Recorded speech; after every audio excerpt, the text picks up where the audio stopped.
Good afternoon, this is Radio Broadgreen Sport on Grand National Day. But first, there's the small matter of an FA Cup semi-final taking place at Wembley. No derby has meant so much in recent times than today's clash between Everton and Liverpool. Tim Cahill, Johnny Heitinger, Neville Southall join Liverpool's Jay Spearin and Ian Rush with their thoughts about this afternoon's clash. It's a city divided by one of the most passionate rivalries in the English game. This is pretty much what we play football for. This weekend, it's as intense as ever. The city comes to a standstill when the match is on, the whole city's watching it. It's special for everybody who loves Everton. You know, there's only two games important for the Everton fans, and that's home against Liverpool and away against Liverpool. A rivalry with plenty of previous. So much history, you know, the fans here and the atmosphere. There's no fence to sit on, you're either red or blue. When you're playing a derby, nothing is better than beating Everton. Both sets of supporters are really, really buzzing. First tackle in any Merseyside derby is going to get the crowd right behind you. It just rocks the whole of Liverpool, and for us as players, especially at Everton, we take it very personally. And no derby has mattered as much to the current teams as this one, with a cup final place at stake. I think with it not just being a derby, being such a big prize to get to the final, you know, to have the whole of Liverpool at Wembley is going to be so special. For the culture and for the city, it's massive, and I think on the day when the derby days are coming, they're probably the first fixtures that we both look out for of when we're playing against the Blues or they're playing against the Reds. I play a big game in Holland a few times, the Ajax finals, Feyenoord Ajax, and you know, games like this against Liverpool are massive. I've got my Uncle Ray and my Uncle Ian who are both Blues, and they're bitter Blues. As I said, every time they're playing, or we win or they lose, or they win and we lose, it's always a message comes straight through to let me know how they've got on and if they're playing well or whatever, and I think it'll be exactly the same come next week. One brother's a blue, one's a red, then the uncles are red, the aunties are blue, you know, and it's sort of like, it's hard to explain because it does bring them together. At Wembley, they've met twice in the FA Cup final. In 1986, Ian Rush won it with 2 second-half goals. As a kid, you know, you dreamed about scoring the winning goal in the FA Cup final. Obviously, I supported Everton, and it was different for me in '86 because it was against Everton, you know, and it was the first Merseyside final, FA Cup final to be played, and so for me, it was incredible atmosphere. When you look round, for us, the blue and white in the stadium was absolutely magnificent. We got into the ground no matter what. You know, there's things that stick out in your mind that, you know, people who made that much effort to get in the ground, obviously they deserve something. It was brilliant, you know, going down Wembley Way in the bus and seeing all the fans there and the atmosphere, you know, and as you're getting closer and closer to Wembley and you can see the crowds building up. It was amazing. It was a game we should have won. We went ahead, Gary Lineker scored the goal, and you know, I think even the staunchest Liverpool fan would say that, you know, for the first half especially, Liverpool were fortunate to be still in the game. They were so much on top, but Liverpool went on to win the thing, so that was really, really disappointing. I was lucky enough to play in a good side for Liverpool to get the chances to score against Everton. Unfortunately with Wembley, there's no place to hide, is there? Once you lose, you don't really want to go and pick your medal up. You don't really want to be on the pitch, you just want to walk off. Another Rush brace helped Liverpool beat the Toffees again in 1989. A poignant meeting between the sides as the city united following the tragedy at Hillsborough. By then, Kenny Dalglish had retired to concentrate on management. Now in his second tenure at the club, Dalglish has already guided the Reds to League Cup success, but a slump in league form has increased the pressure on him to deliver a cup double. Right from the start of the season, he put the point across the cup games and the cup competitions were going to be massive for this club, and as I say, we've been lucky enough to get our hands onto the Carling Cup, which is a massive confidence boost for all the lads, and I think now going into the FA Cup again, every game it's been a massive game. I respect the team and I respect the manager, so it doesn't affect us what Liverpool do. I think that's the biggest thing as a footballer, is not to look at what others, is to just concentrate on ourselves, and that's with the utmost respect as possible.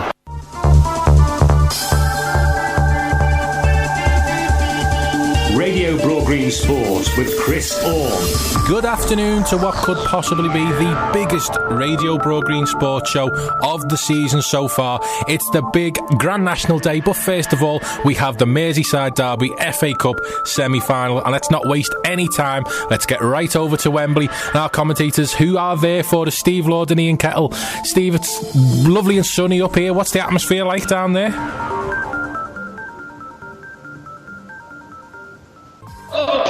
Hello, Chris. Can you hear me? Hopefully you can. The noise is absolutely deafening you here as you come across to us. So hopefully you can hear us loud and clear.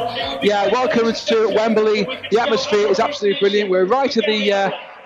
as you look at the pitch, we've got the Reds right in front of us here, and we've got the Blues to our right-hand side here at Wembley. The sun is coming down. It's a gorgeous day here, and the atmosphere is absolutely electric here at Wembley today. Of course, it's the Reds' 23rd semi-final, the Blues' their 25th here in the FA Cup. The Reds have won 86, the Blues have won 66 out of all the derbies they've met together, of course, and the last time they met was in 1977 in the semi-finals, of course. Well, the last time the Blues won in the semis was in 1906, so they'll be hoping for change of fortunes here today. The team news is, well, Brad Jones is in goals. He's the only Liverpool player to make his fourth appearance in all competitions, by the way. That's an interesting stat. And he'll be taking place in goals there, of course, with suspended Pepe Reina and Alexander Done.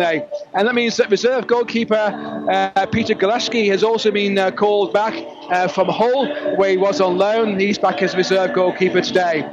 2 is Glenn Johnson, 5 is Daniel Agger, 7 is Luis Suarez, 8 Steven Gerrard, 9 Andy Carroll, 14 Jordan Henderson, 19 is Stuart Downing, 20 is Jay Spearing, 23 is Jamie Carragher, and 37 is Martin Skirtle. The subs are Josie Enrique, Maxi Rodriguez, Dirk Kuyt, John Joe Shelby, Martin Kelly, and Craig Bellamy. For the Blues, Everton, in goals is Tim Howard, 3 Leighton Baines, 4 Darren Gibson, 5 is John Heisinger, 7 is Nikola Jelavic, 15 is Sylvain Distin, 17 is Tim Cahill, 18 is Phil Neville, 19 is Magai Gay, 21 is Leon Osman, and 25 is Marianne Fellaini. And the subs are Marcus Hanneman, 2 is Tony Hibbert, 6 Phil Jagielka, 11 Dennis Stracolasi, 14 James McFadden, 23 is Seamus Coleman, and number 28 is Victor Nichibi. And the referee today is Howard Webb. The fourth official is Lee Mason. I'll just bring alongside me here to my left-hand side today, here where we are, is Ian Kettle. Ian, what an amazing atmosphere here today. Yeah, isn't it just a privilege to be here? You know, it's red and blue. I'm pleased to say everybody seems to be getting along. It's not quite the friendly derby it once was, but everybody travelled down in good humour today. It was red and blue on the train, red and blue on the local trains between Euston Station and here. The fans aren't as mixed as they normally are. No. Of course, families across Merseyside divided by red and blue, and I think there was a feature on the TV last night where young twins, one was at red and one was at blue, and all quite symbolically sitting on either end of a seesaw. And I think that's going to be what it is today. It's going to be a seesaw match, hopefully, and hopefully we get a good performance from both sides. The fans get behind their sides. Both going a little bit cautious, I think, on the team front. But I can see Liverpool, 1 or 2 grumbles I noticed on some of the social networks about the team, that they've picked the team that has limped through the season somewhat. It's been a turbulent couple of years at Anfield with changes of owners and changes of managers and one thing and another, and a complete change in personnel. Much more steady at Everton. The ship's a lot steadier. They're just keeping things going. The fans will be delighted to be looking down on Everton in the league at the moment. And Everton, a fairly settled side, and 1 or 2 useful additions to it, not least Jelavic up front. He's going to be one to watch for the Liverpool defence. But very, very evenly balanced game. I've been saying all week, I wouldn't be surprised if we walked out of here with one side or the other having won 3-0, or we get a 3-3 draw. Well, of course, in recent years, derbies, this is the 218th derby, so between the two teams, really, have either been one-sided or they've been boring draws. We haven't had a decent 4-3. We haven't had that kind of a game for a long time, have we, really? Well, Kenny Dalglish's last game in charge of Liverpool before in his first spell as manager was a 4-4, wasn't it, at Goodison Park in this very competition? You never know. These things have a wonderful symmetry about them, don't they? You just can't tell. And that's right, it's the cup as well. I mean, I know Everton are the form team at the moment, aren't they, really, in terms of whether they're playing, and they're doing really well. And of course, you talk to the Blues fans, and they are. Yeah, well, hang on, so it's the derby. Yeah, we may have been the form team, but we're not the favourites. As far as they're concerned, it's Liverpool the favourites. Yeah, well, the bookies make Liverpool the favourites, but I think that's based on who puts money on, not necessarily what the form is like. The Everton form is wonderful at the moment with 5 wins recently. Banged, I mean, half their side banged 4 past Sunderland quite easily the other day. Liverpool struggled again with half a side, but each side making several changes, some of them enforced. Liverpool 6 changes today, Everton 5 from the teams that performed over the bank holiday weekend. 1 enforced change on each side, not least Liverpool, of course. It's a check of 6 to start for which goalie you're going to play today, of course. And with Everton, of course, fortunately from the Liverpool perspective, Stephen Pienaar, who always performs well against Liverpool, isn't on the starting 11 today because he's cup-tied. That's right. Are you surprised that Phil Jagielka's on the bench today? I mean, I would have thought he might have been a certain starter. And I know he's had injury problems this season. Yeah, I think he may just be struggling with a bit of a knock. Heitinger's been playing out of his skin for Everton of late. And Sylvain Distance had his best spell for Everton as well, no coincidence in that. Is the recognised central defensive pairing. Phil Jagielka, great player, made his way into the England setup just lately. A little bit of a surprise. I think if you watch Everton regularly, you won't have any complaints with that central defensive pairing, and they'll be well marshalled by Phil Neville and Leighton Baines either side of them. Okay, well, thank you for that, Ian. Come back and join us here for more build-up to the game. Of course, with full commentary, live and exclusive here on Hospital Radio's Football Network on Radio Broadgreen Sport this afternoon. In the meantime, from a noisy Wembley, back to you, Chris, in the quiet Radio Broadgreen studio. Cheers, Steve, Annie, and so we'll be bringing you full 90-minute commentary in about 10-15 minutes time. Chris Burns in the studio with me, and we've got tons to get through, Chris, but just quickly, what are your thoughts on the teams for today? The Liverpool team, I heard before the game on Twitter and things that some fans are having a bad reaction to the team that Kenny Dalglish has put out, but I think it's a good selection. My only concern is Henderson, if he plays right wing. For me, he just can't really operate as a winger at the moment, but if Steven Gerrard as a defensive midfielder can go over to the right and cover him, then I think Liverpool could create some good attack and play. As for Everton, I think the best thing for me is that Moyes has gone with Heitinga and Distin in central defence. I think on his day Jagielka is the best of the 3 defenders, but they've had a good season together, Distin and Heitinga, and I think that's a good selection. Speaking of teams, Liverpool, as we know, have faced a goalkeeping challenge today. Pepe Reina sidelines with suspension, as is Alexander Donny. So young Brad Jones is expected, and as we've heard, is taking the green jersey. Manager Kenny Dalglish thought he knows that Brad Jones is ready for this challenge. He'll be happy that he got a few minutes under his belt at Blackburn. Yeah, he'll be excited the same as everybody else is about playing. So, as we said before, when you have a squad of players, that's what they're there for. They're there to cover all eventualities, and it's great credit to Donny that he kept himself fit and active and sharp. And when he came in, he looked very sharp. And Brad's the same.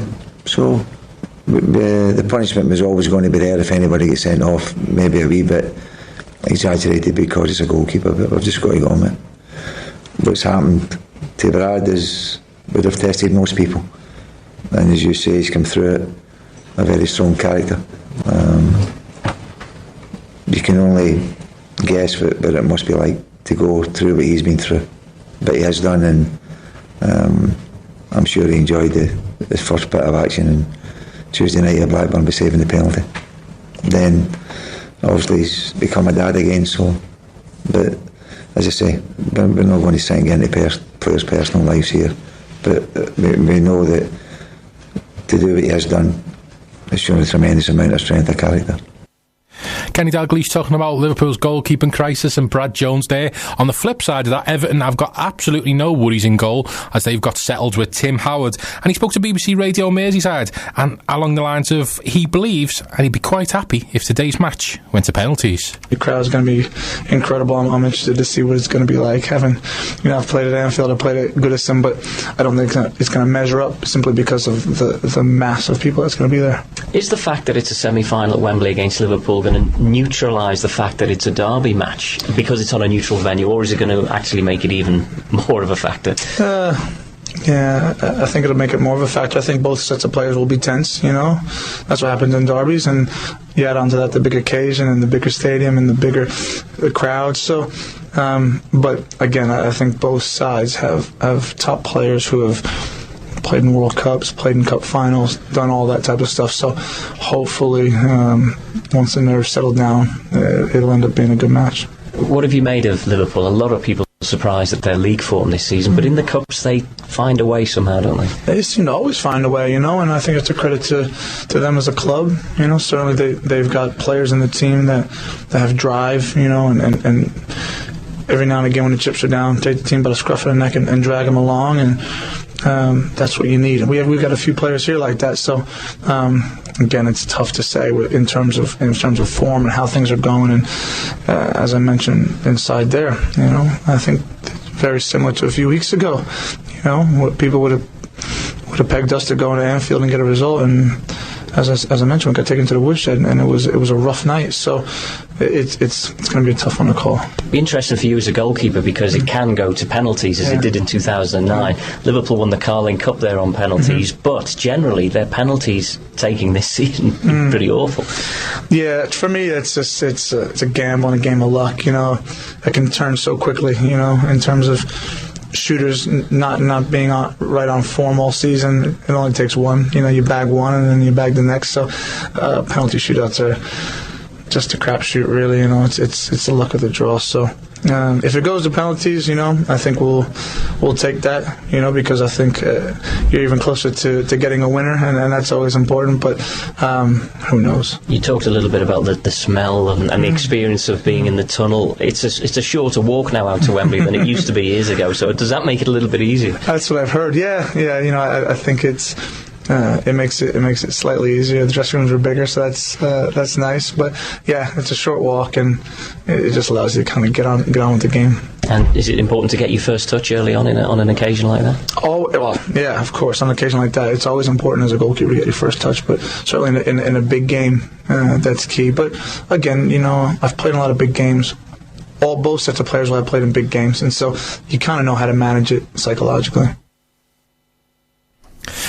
I think Tim Howard is quite happy and quite willing to take it to penalties today, and the way these two teams are playing, you never know, that might be the way to go.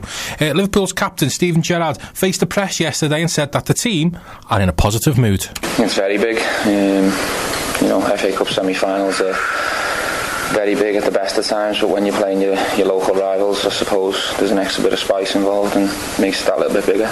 How much sympathy is there for Domi given the decision that means he'll miss out on the semi-final? Yeah, we're gutted for him. He's waited patiently for a chance in the team. He came in against Aston Villa and done really well, and then unfortunately he had to do what he had to do in that circumstance when he was 1v1. And the rules of the game mean that you're guaranteed to get a straight red if you bring the man down. So yeah, it's really frustrating for him, and the players, do feel really sorry for him. But luckily enough, we've got three really good goalies here, and Brad will come in, and I'm sure he won't let us down. What can this do for the season, Steve? We've got to get into another cup final because there's been so much criticism about the league position. Yeah, well, everyone's frustrated with the league position. We won't hide that fact, but I think if this team and squad delivers two major cup finals in one season, it can turn the season into a success. Did you need a lift before the game at Blackburn? No, I don't think we needed a lift. We try and win every game with this football club, and we will go into the game against Everton in a positive, confident mood, whether we won at Blackburn or not. But I think it was important to stop the rot in the league.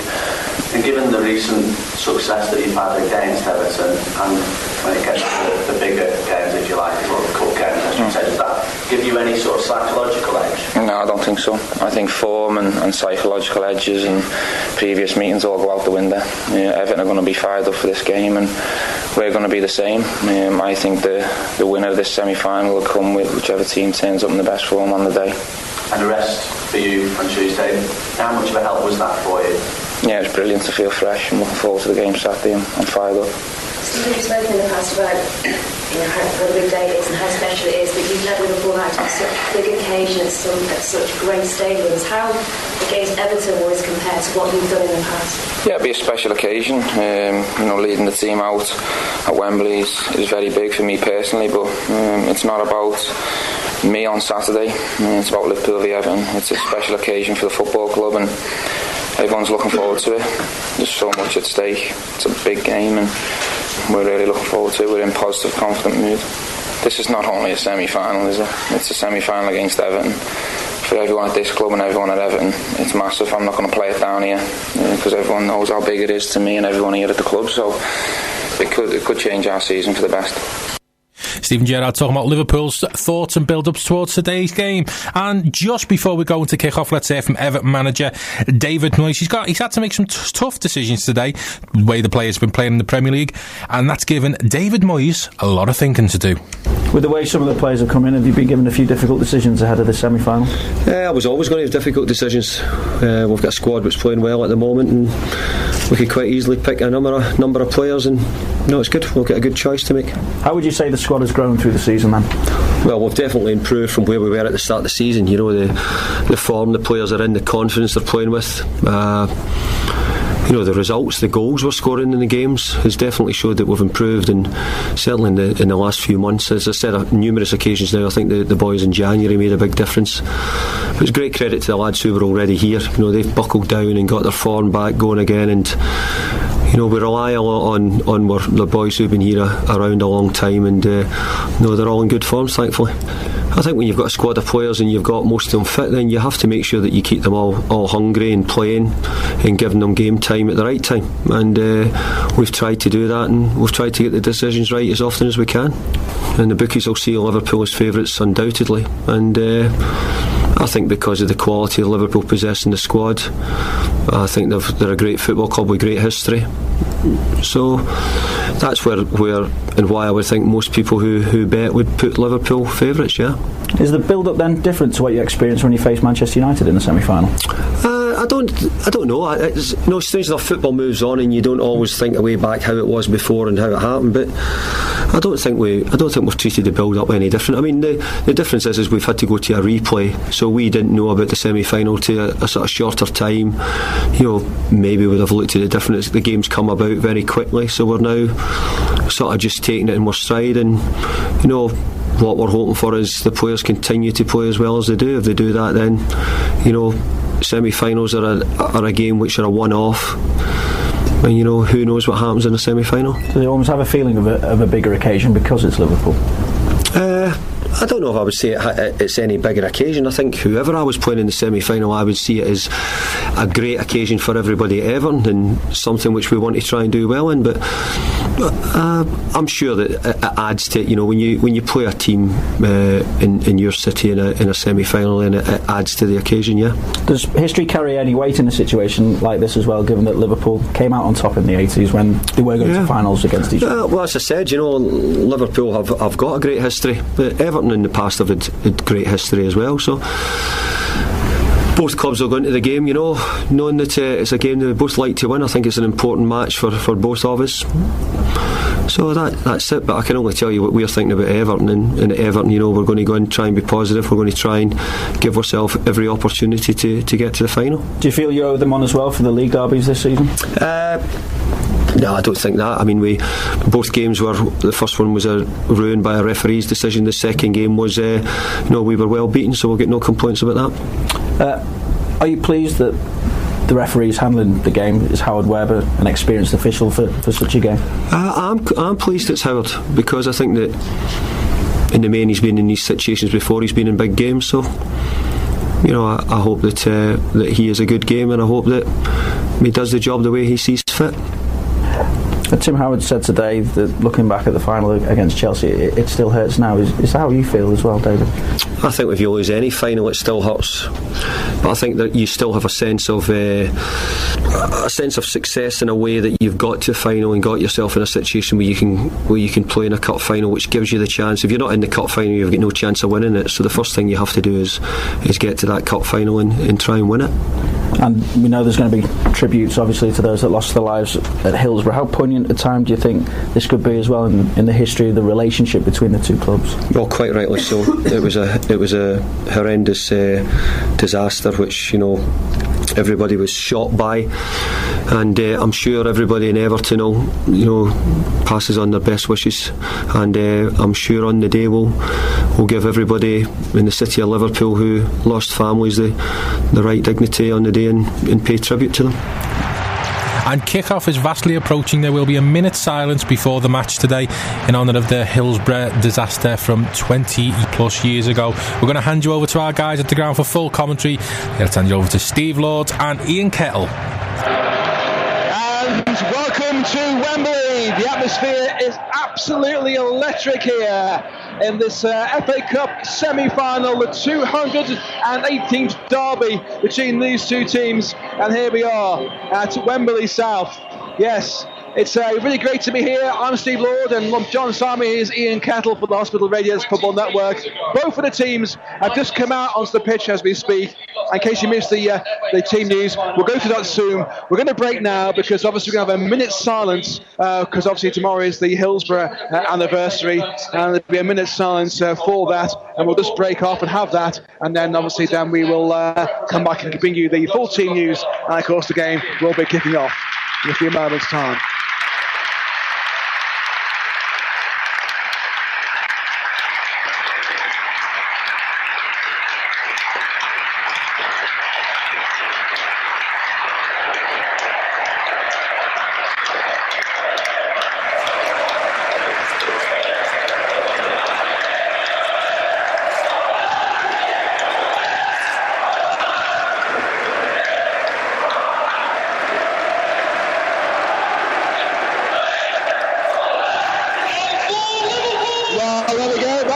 A minute's applause there for the team. And Ian, you going to say something? Yeah, I think we probably will be still breaking up for a minute's silence before kick-off. We will be, okay. That was the lineup of the two teams where they shake hands. Okay, the confusion there. Right, okay, right, well, there was a bit of confusion. Right, okay, well, as you hear, the team news has been called out. Let's go through the team news case and miss them earlier on. In goals is Pepe Reina. That's a vital mistake there. Pepe Reina, which he was. Yeah. But Brad Jones is making his fourth appearance. He's only a Liverpool player in all competitions to do that.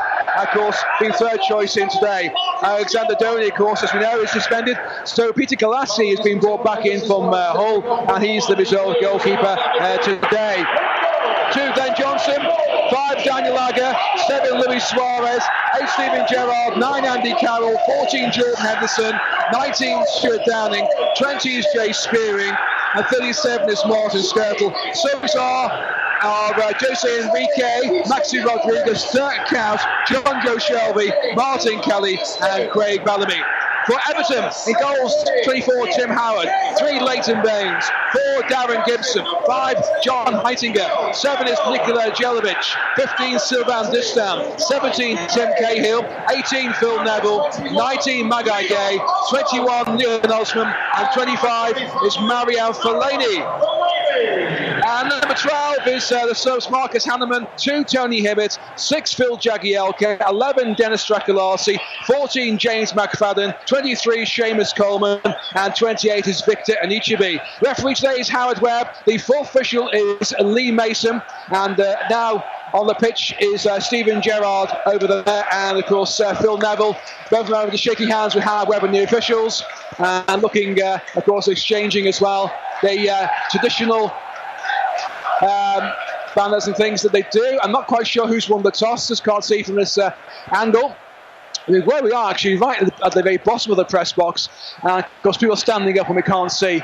We are about to have that minute silence now because the teams are gathering around in the centre circle to have that official minute silence in memory of Hillsborough, of course, anniversary tomorrow. Referee will blow his whistle and the start of the minute silence will start.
There we are, Howard Brown blows the whistle, and of course we remember 96 of Hillsborough tomorrow. Well, we've got a game on our hands now. Liverpool against Everton, the 218th derby between these two sides, of course. This FA Cup semi-final. They've played 3 times over the years. Last time was in 1977 in the final. And we're looking forward to what we hope is going to be a good game. Ian Kettle to my right-hand side. Ian, we've really seen derbies that really have not lived up to the name of late, really have. They've either been too one-sided or they've been 2 boring draws. I mean, let's hope for a good spectacle for every Merseyside. Usually too many nerves involved, Steve. That's the problem. Howard Webb checks with his 2 assistants. And we're away. Everton kicking right to left as we look, attacking the goal behind which all the Liverpool supporters are amassed. And the early throw into Everton on the halfway line is Daniel Agger starting in the left-back position today, where he's featured so well after coming back from injury. Liverpool with the recognised pairing at the back of Carragher and Skirtle. Glenn Johnson at right back. Jose Enrique drops to the bench for Liverpool at the back. And that's maybe slightly surprise news.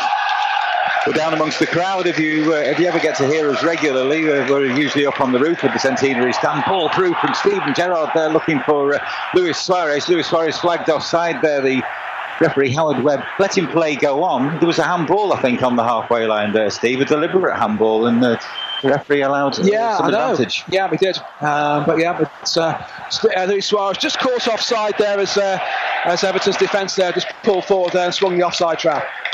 Free kick taken forward, flicked on by the head of Tim Cahill, who's just going to play off Jelavic up front there. Headed forward by Liverpool skipper Stephen Gerrard. Foul there, I'm not quite sure what that was all about. It was Magai Gay, the Frenchman, who scored for Everton on Monday against Sunderland, of course, who committed that foul. Jamie Carragher has it in the right back position. He's not right back. Long ball forward, Martin Skirtle fashion. That might just find its way through to Luis Suarez. It doesn't. It's nodded clear by Distal, and Everton with a chance through Osman to bring it down the right hand side here, but wonderfully tactical back by Stuart Downing on the far side, a long way from where we're sitting at the moment. If you're listening and thinking the Liverpool supporters are out singing the Everton fans, then we're level with the penalty spots at the Liverpool end, should I say. So we'll just give the Evertonians some credit. It's a perfect 50-50 split down the middle of the stadium, bathed in glorious sunshine, and Steve Lord and I, with our bald pates, are going to go with some very red foreheads, I think. There's plenty of blue noses around, I noticed, painted outside the ground. We're going to have the red head. The red neck as well. Red necks, yeah. And the red necks. Liverpool have the ball in the right back position again. Carragher to Johnson. Johnson with his head shaved from Tuesday night. Exchanges passes with Jordan Henderson. Chance to slip the ball forward here. Does so for Andy Carroll. Andy Carroll through on the edge of the penalty area. Nearly taken out by Distan there. Carroll lays it back. Shot just over the crossbar from Liverpool. Tim Howard didn't quite get hold of that one. I think it was... who was coming forward and took that shot, Steve? I think it was Jay Spearing, wasn't it? Spearing was actually, yeah, Jay Spearing did well. Just over the crossbar there from a good move that by Liverpool. Held well in midfield, just letting Andy Carroll come on side. got the ball, laid it back, and Jay Spearing coming in just on the edge of the touchline. Let's get a shot away, just over the crossbar. How's a shot so far? Well, it was, and at the moment, the centre of the Everton defence looks like you could drive every special train out to Lime Street through it at the moment, doesn't it? Yeah, it's a bit nervy at the moment, the Everton defence, aren't they, really? Liverpool at the moment having more of the action in the opening 3 minutes of this game. Liverpool settled quick, a long ball forward towards Jelavic, doesn't take it first time there. Johnson goes down. Brad Jones with the first touch, dressed all in black with orange stripes. His first touch, of course, the other night at Blackburn Rovers was to save that penalty. Well, you could hardly call it a penalty for Mikuba. Well, but at the end of the day, he kept his nerve, didn't he, really? Yeah. And, Well, there was a touch of the psyching out going on, wasn't there? Yeah, there was, yeah. The Goodyear blimp flies overhead at Wembley, taking the aerial shots for today's broadcasters ESPN, in case you're looking around for it on ITV. I'm sorry. They've got the game tomorrow between Chelsea and Tottenham. Ball set forward, looking for Andy Carroll, who slips on the Wembley turf. Much better this Wembley pitch now. It's settled down after a few years. Agger intercepts the pass forward, and that's a foul on the halfway line by Fellaini. Downing dumped on the deck, and Liverpool have a free kick 5 yards inside their own half, which everybody's just going to calm down and take it nice and easy. Daniel Agger will take it with that ridiculous haircut. You know, when you've got as little hair as you and I have got, and people with a lovely head of hair like him abuse it like that, you just resent it, don't you, really? Well, he's young, isn't he? You see, you don't realise these things. And the most tattooed team I've ever seen, Liverpool, I would imagine. Tim Howard clears downfield off the floor from a back pass. Skirtle up to win the header inside his own half. Henderson brings it under control, struggles a little bit, slips it forward towards towards Suarez. The crowd rise before us. That's a poor kick out from Howard from the back pass from Distan. Just to let you know just how Everton are lining up at the moment. It is Distan and Heitiger, as you would imagine. Neville playing at right back and Baines at left back. Yeah, exactly as we predicted. There's Jelavic, who's through the centre of the Liverpool defence. Mr. Webb couldn't wait to give that decision. He sprung into action as he went over Daniel Agger's leg. He did actually well, Daniel. He was going forward in Jelavic there, and he was fouled there by Daniel Agger. Sort of you could say a 50-50 possibly, but Howard Webb was right on the scene there and pulled it back. So this is a crucial free kick now for Everton. It's just biased towards the left-hand side of the penalty area, and some 25 yards away from goal there, roughly. Yeah, and, working on the 6-yard principle of the stripe. We're about 8 yards outside the box, so bang, spot on, Steve. Thank you very much. Spot on. It was actually Stephen Gerrard. I just managed to see that we can't really see the monitor too well because of the glorious sunshine. You will, I'm sure your hearts will bleed for us, sitting here with our red heads and the sunshine. But it was Stephen Gerrard got him first. Well, Leighton Baines has got to be favourite with the left foot here. Heitinger's lurking to the left-hand side, but there's a Liverpool wall, and Baines up and over, and it's onto the roof of the net, and everybody at this end of the ground could see it was going over. Everybody at the far end of the ground got quite excited. Well, it's mighty close there, wasn't it, really? It kind of dipped there and just over the crossbar there from Leighton Baines. So both sides really having a good start to this game, aren't they, really? With, Jay Spearing just over the crossbar, and there Leighton Baines as well. Everton getting more into the game now coming forward. It has been much of an onslaught from Liverpool so far in the first 6 minutes of this game. So Steve said the 23rd FA Cup meeting between these two sides. Liverpool's 23rd semi-final appearance. Everton have had one more, of course, 24. And the 23rd anniversary of the Hillsborough tragedy is tomorrow, as Everton haven't earned a throw in. It wasn't there, Leighton Baines. I think you might need to go back 5 or 6 yards. Referee Howard Webb isn't going to enforce that. He takes it short to Fellaini, but touchback is a poor one and cleared easily by Henderson downfield. Carroll can't get there ahead of Distan, who finds Fellaini, slips the ball down the inside left channel for Jelavic, gets down to the byline, tries to get the ball across first time. It's a real feature of the Croatian play that he tries to strike the ball first time, and he does so on that occasion. But Jamie Carragher cuts it out, and Everton take the throw quickly with Baines infield to Darren Gibson, yet to be on the losing side for Everton in 11 appearances, but his intended pass forward cut out by Agger, and his intended forward pass for Suarez cut out by Leighton Baines. Everton come forward again.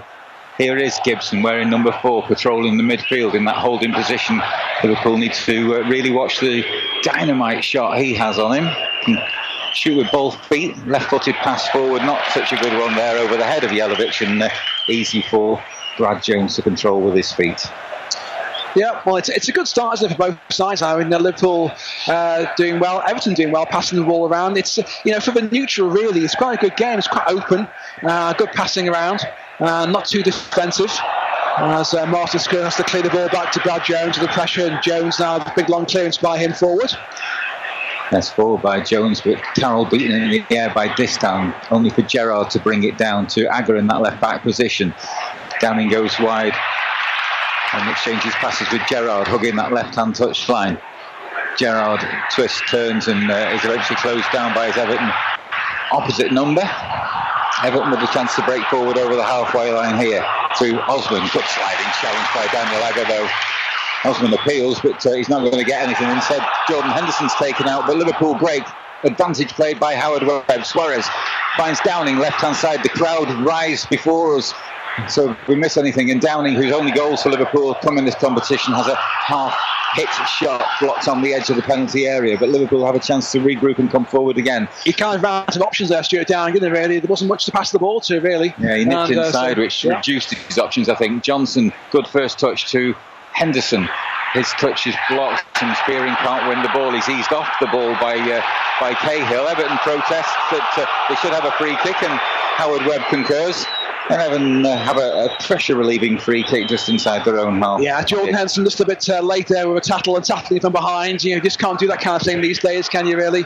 And Howard Webb pulls it back for the free kick. Listen to the Hospital Radio's Football Network here, live from Wembley.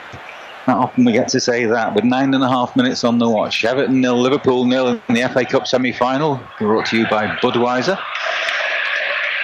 I think we're contractually obliged to say that, are we, Steve? Not really, no. We haven't got contact with Budweiser, so we don't. Already could do with a Budweiser with the dry mouth. Yeah. The fans all singing around us. It is lovely to be down in the crowd.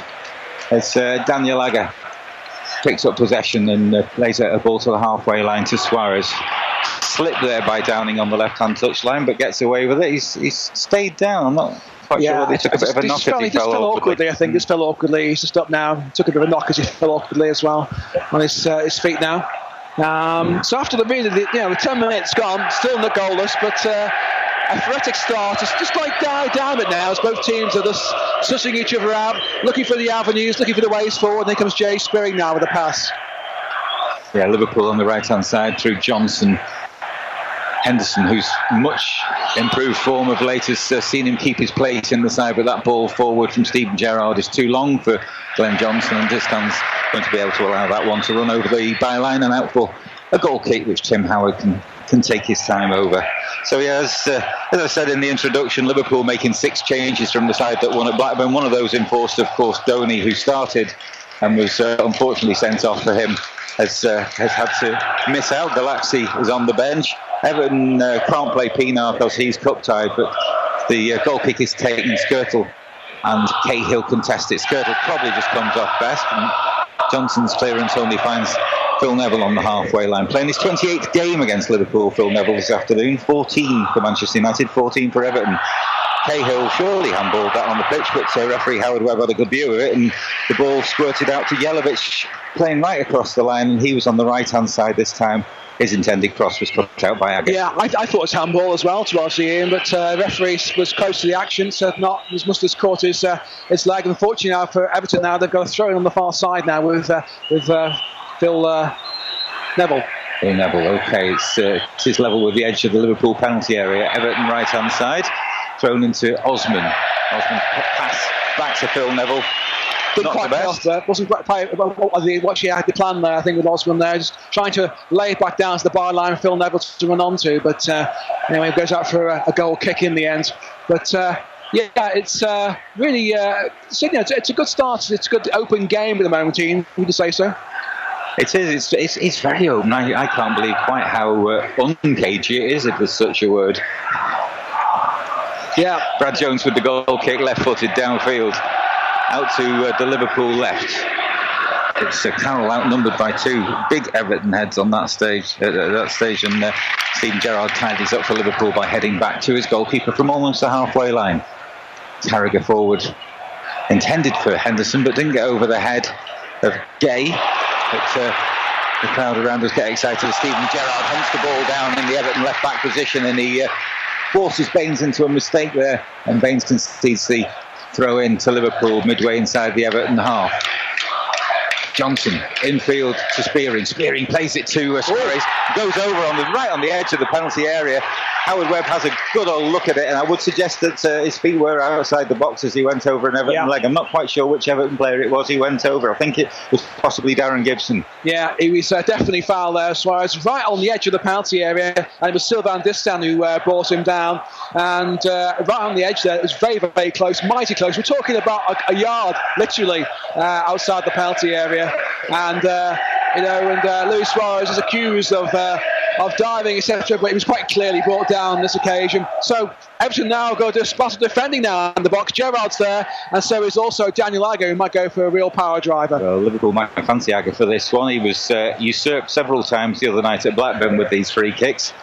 He's got a clear shot through. Liverpool have left a gap in the wall. Everton have left a gap in the wall. There's Luis Suarez blocking the view of Tim Howard. Not sure whether he's standing in an offside position, but somebody's marshalling him now behind the wall. It's going to be Agger to strike it straight into the base of that Everton wall. It didn't really jump that high, or Agger didn't keep it down low enough. Cross in, maybe Skirtle with a chance for a shot. Skirtle with a shot, first shot on target from Liverpool. 14 minutes gone, Tim Howard saves easily.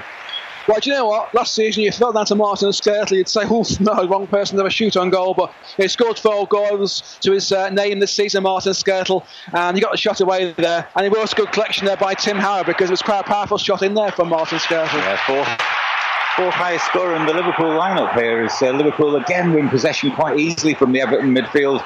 Dominating the midfield at the moment, Liverpool, and this is Suarez out on the left-hand side, fed by Downing. Suarez unable to bring it under his spell, and it was put out for a throw-in. Level with the edge of the penalty area in front of those Everton fans on the south side of the stadium, bathed in shade. You can't be bathed in shade, can you? We're the ones bathed in sunshine here. In the dark, shielding my eyes. Long throw-in comes in. It's over Andy Carroll's head. It was actually too long for Carroll on the edge of the penalty area. Steven Gerrard waited for that to come down, but Gibson nipped in, headed back in by Downing, out by Distin from the penalty area. It looked like a foul on the back of Jay Spearing by Cahill. That was a foul by Skirtle on Jelavic inside the Everton half, and Everton have a... Oh no, it wasn't. I thought Howard Webb had given the throw-in, the free kick to Everton, but instead it's a throw-in. 6 yards inside the Everton half, right-hand side.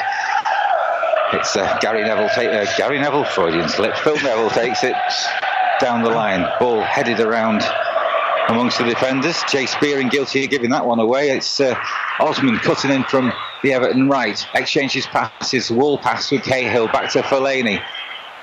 Osman forward, Osman with the shot now, and it was charged down by Glenn Johnson. Everton with the best spell of pressure for almost all the game here. Baines comes inside onto his less favoured right foot. Good ball tip to him, and it's the first corner of the afternoon won by Leon Osman, and it's going to be just in front of us here on the southeast corner of the stadium in front of the Liverpool supporters, and Gate's going to take it. Good concerted pressure there from Everton, wasn't it, Ray, to force the corner, and here comes Maguire Gay now when it's the first corner of the game. Liverpool must close down the lights. Jelavic, he likes to sweep these in first time, and it comes. It's hung up around the penalty spot over the head of Distin, who's adjudged to have taken a ride on Daniel Agger by Howard Webb, and Liverpool have a free kick in their own penalty area. I think that was fair, really. I think he definitely rides over the back of Daniel Agger there. Really a fair decision. I think Howard Webb so far is having a good game actually today. I mean, I've been critical of some of the games so far this season with him, really, but so far it seems to be getting them right. Being fair to both sides, and we've got to be fair and impartial with our commentary here today as well. And I would say so far it's been fair the way he's done things. So the ball now back with Brad Jones, who's so far looked good. He's coming, he's looked confident coming in for the crosses so far, Brad Jones. Just a lovely touch. There's a young disabled supporter with very red hair and very fair skin down in front of us. Severely disabled supporter, and one of the Liverpool fans has just given them his cap to shield them from the sun. Ball forward, looking for Henderson down the right-hand side. Just love touches like that in the crowd. Liverpool very quickly have their first corner of the afternoon on the right-hand side. It's 17 and a half minutes gone here on the Hospital Radio's Football Network. You can check out the website hrfm.co.uk when you get a chance, and of course there's the radiobroadgreen.co.uk website as well. Liverpool corner, right hand side. It's going to be Steven Gerrard to take it. Most of the heavy artillery for Liverpool are massed around the back corner of the penalty area. And it comes over all the heads. It's over Andy Carroll's head, but Martin Skirtle controls it at the second attempt. He's forced outside the box by Fellaini. Just shielding possession. Martin Skirtle seemed to be fouled by Fellaini, but Howard Webb was in close attendance, and Everton tough it out. Old Dogs of War style football from Everton there to win the pass and to win the possession. And they have a chance to break now down the left-hand side, but that ball from Osman was never going to find Jelavic, easily cut out by the retreating Liverpool defenders. But Everton's best attack coming from a Liverpool corner, which must be worrying for the Reds. Yeah, well, how we said so many there's times over the season with Liverpool, how they really don't make enough of their set pieces, and that one wasn't as good. We compare it to the Everton set piece, although there was a foul, obviously, when Everton had to that set piece from the corner. But a good break there from the Blues, down the right-hand side there, right into the centre. It was just that final pass trying to find Jelavic there, really, which is overhit, and Steven Gerrard nipped in between Jelavic there to get the ball back to Brad Jones. Yeah, good covering defending from the skipper, who seems to have benefited from the rest Kenny Dalglish gave him. Both managers at the extremities of the technical areas, as Gary Neville would say, with the PlayStation controllers out, trying to control everything the players are doing on the field. This isn't FIFA 12, lads. Headed forward by Glenn Johnson, but a robust challenge from Gay. Tries to free Baines, who gets forward at every opportunity down this left-hand side. Gay's going to let that one run out of touch around the halfway line, and David Boyce is going to take the throw in. He's not really, he's just going to leave it for Leighton Baines and play it back. Yes, Howard Webb, okay so far, so often the centre of some controversial decisions, usually involving a team from down the East Lancs, of course. But, let's not go there today. Let's not go there today. There's nothing to do with them. In, because today this is the pride of Merseyside today. These two teams well, this is his third Merseyside derby. He's got a win for Liverpool, a win for Everton, and a draw. So all things even. Something's got to give for Howard Webb today. Everton have a free kick midway inside the Liverpool half. We're coming up to the 20-minute mark. Leighton Baines will take it. Just all gone a little quiet out on the field for the last 5 minutes. Not so much in the stands up around us. Here's Gay infield to Osman. Osman, the pivotal midfielder for Everton at the moment. Neville to Gibson, to Fellaini. Everton is playing lots of short passes in that compact midfield. Just lacking a little bit of width at times, Everton.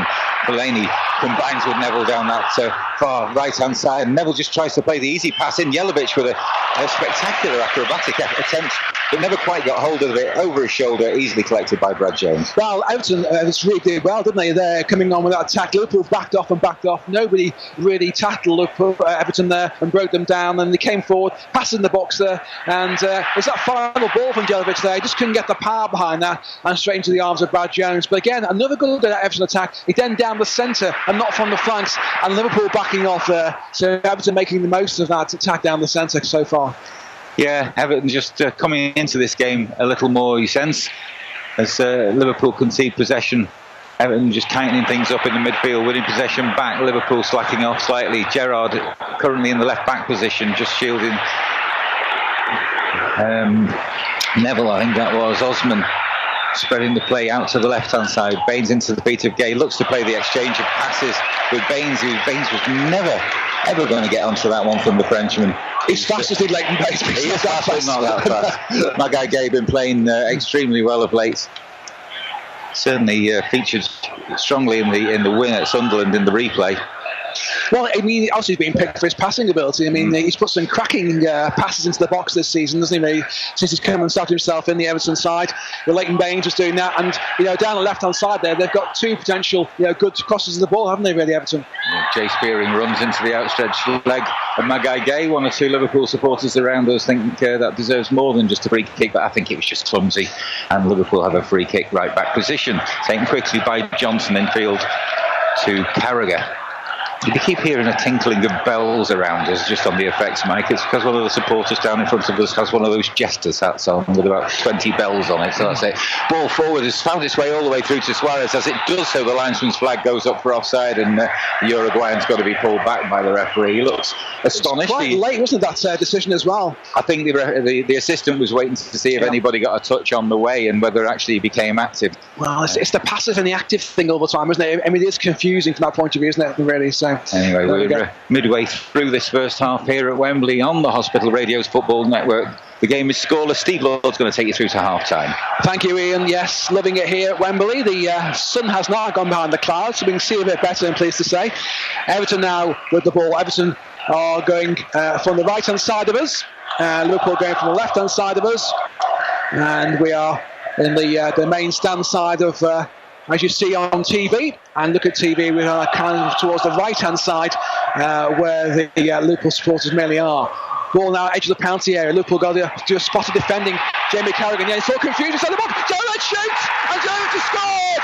Total confusion inside the Liverpool area there between, I think it was Glenn Johnson and Jamie Carragher, and Nikolaj Jelic slipped in there to put the ball in the back of the net, and Everton are taking advantage in this game.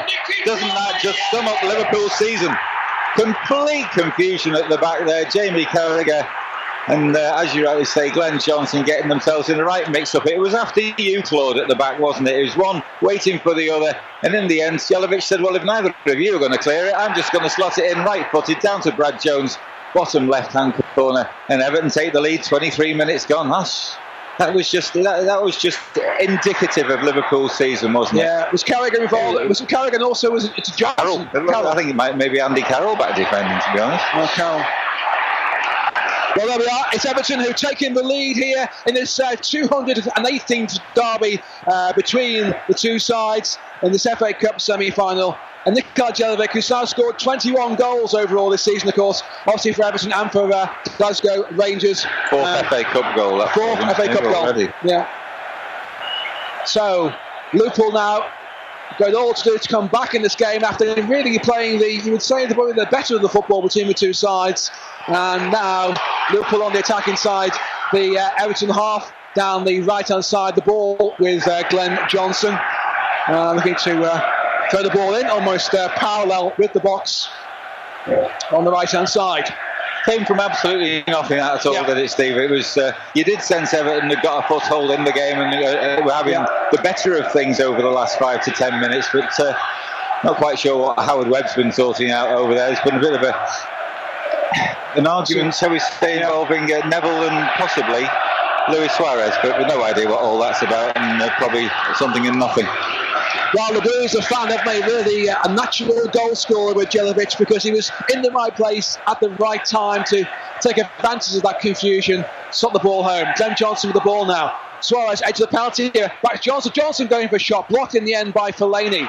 Now into midfield. It's away in the end there by Everton, but it's too far for Jelic to get to.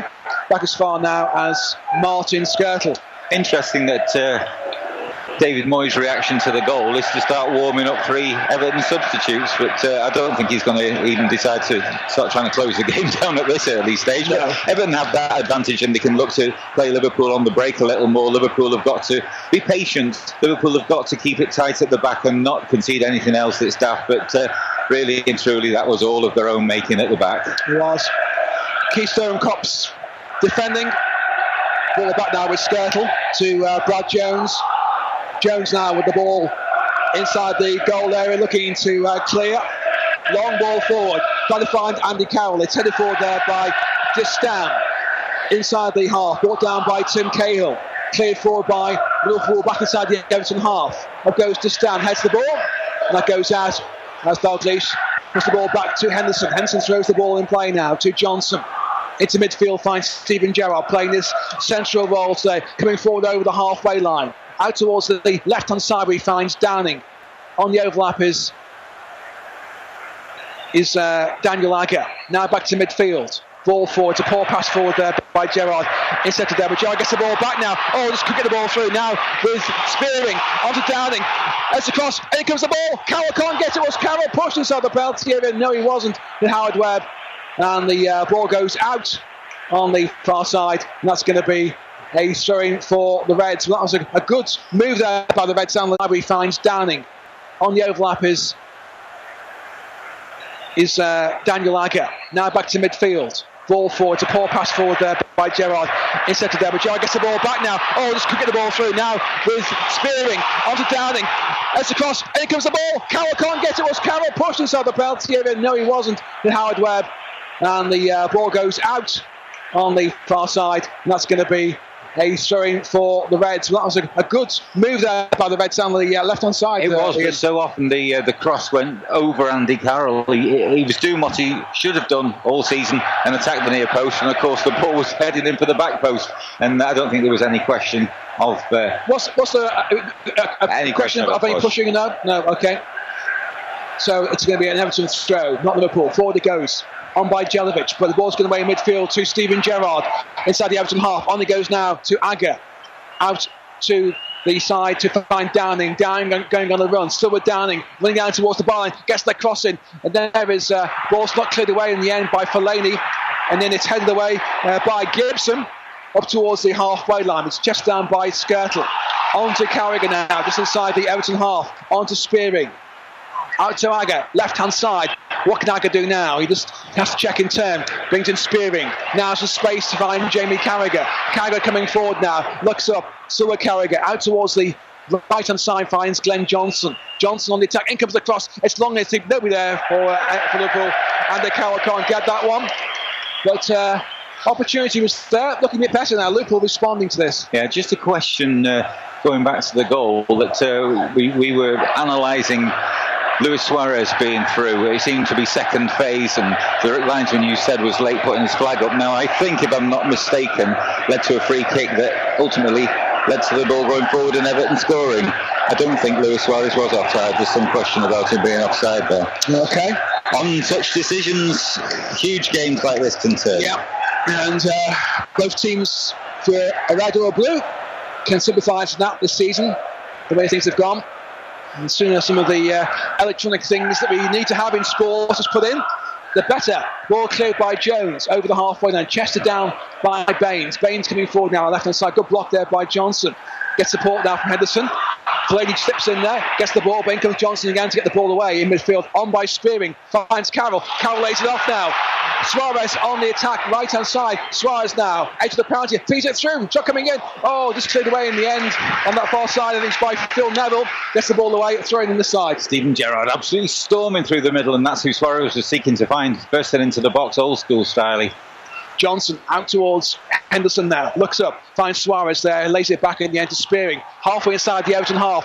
In comes the ball, it's crossed in the end, but blocked by Cahill and brought away in the end by Heitinger up towards the halfway line, forward by Skirtle, but inside the centre circle, Jelic lays the ball off to Osman, very tight indeed, and then the ball is put out, and then that's going to be a throw-in for the Reds, which will be taken by Glenn Johnson.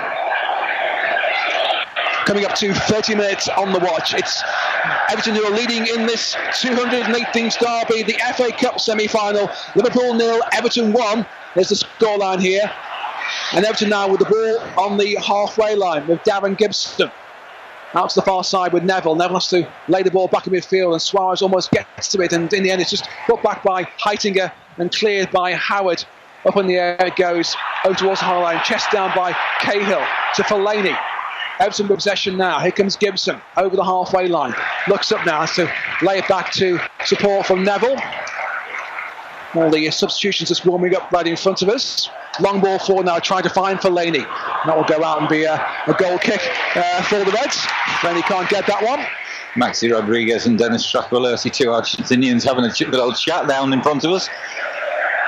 But, Liverpool, since that goal, have tried to take the game back to Everton, and Everton have noticeably dropped off just that 10 yards or so, looking maybe just to consolidate and hit Liverpool on the break perhaps, but Liverpool trying to take the initiative back from their blue neighbours. So, ball now back with Brad Jones. His fourth appearance for the Reds. Fourth appearance in all competitions, by the way, and the only Liverpool player to achieve that so far. Yeah, four different competitions, isn't it? Well, yeah, I know. Consecutively, I know. Unbelievable. Amazing.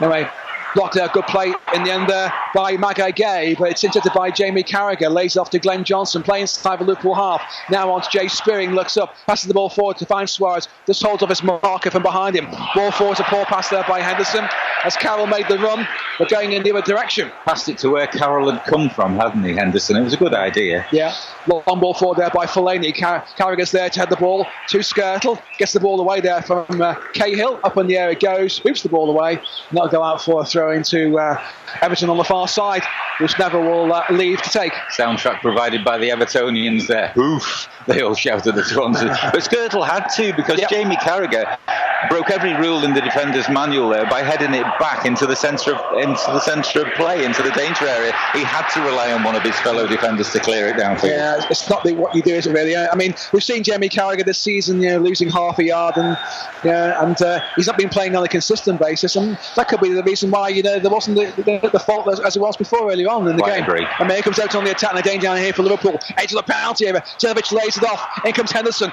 intercepts there, gets the ball away from Osman as well, clears over the halfway line. Had to there again with defenders, Ian just watched Everton come forward, back up and back off. Henderson putting in an almost Gerrard-esque performance, all action style at the moment. He was quick to nip in there. Everton playing some nice one-touch stuff. You just feel that sometimes Everton haven't got quite the courage of their convictions, and they're capable of nicer football than they think they are sometimes, and Leon Osman is at the heart of everything at the moment. Him and Fellaini as well, who's backtracking as well. The ball now back, all the way back as far as Tim Howard, who clears over the halfway line, and Skirtle beats it to him, but it falls down to Fellaini on the halfway line. That header from Skirtle, forward it goes, and Jelovic just been caught offside there, only just though, I would say. Yeah, he was just retreating, and he was just a little bit daydreaming, and he was just a little bit sluggish coming back, and the linesman alert to that one. Much to the relief of the Liverpool defenders, I would suggest, because they were holding a line and wondering. Ball now from Skirtle to Carragher, and Carragher returns it back to Skirtle. On it goes now to Agger at the left back. Agger coming towards the centre now. Needs the support from Jamie Carragher. Just looking to try and find the options now, Liverpool. Here comes Glenn Johnson. We're looking to get more into this box. Forward it goes, trying to find Henderson. It's a poor pass, and it's cleared forward by Baines. Up in the air it goes. Cahill's fighting away there with Jamie Carragher, but Carragher gets the better and clears over the halfway line. Fellaini's behind Suarez, but the ball falls down to Spearing in midfield. Now on to Gerrard, gets the ball away there from Osman as well. Now on it goes to Downing. Downing coming forward, going on the run down the left-hand side. Still Downing going all the way. Edge of the penalty, almost loses the ball, and retrieves it back, second attempt to Agger. Agger now coming forward on the overlap. Passes the ball in, and while he went for the corner there, Daniel Agger, off the Everton player. Liverpool second corner of the game, left-hand side, facing the Everton supporters. And it's going to be Liverpool's second corner of the game. Yeah, Daniel Agger having to make up for Stuart Downing, who forgot to take the ball with him there for a moment, didn't he? Yep. It's the ball now with Downing, and it comes inside the penalty. We've got headed away in the end there by Tim Cahill, one of the smallest players on the pitch. Now back as far as Downing again. Second attempt, trying to get the cross in, and it comes over, goes all the heads into the arms though of Tim Howard. It's coming out there easy, no players around him, easy catch there from him. And you expect more there from the Liverpool supporters with a good cross there, really, by Stuart Downing. Yeah, they're just not attacking the ball in the right areas. It's been a feature all season that nobody's really attacking the right areas, except for Maxi Rodriguez, who's sitting on the bench. Yes. A lot of Liverpool supporters feel he should have been playing more. That's right, Martin. Of course, Maxi Rodriguez with 4 goals to his name. We know one of those was a hat-trick. Now here comes Glenn Johnson. Lays the ball back into midfield, finds Jamie Carragher. Forward he goes, finds Suarez, who's really yet to get on the game. He goes down there. I thought he was fouled there by hitting him. Referee, let's play go on. On to Gerrard, on to Downing now. Gerrard out towards far side. Agger looks up now, looking to get the cross in. And that's away, that's a poor one. It's away there by Fellaini, over the halfway line. Carragher's there, has the ball forward now, on to Johnson.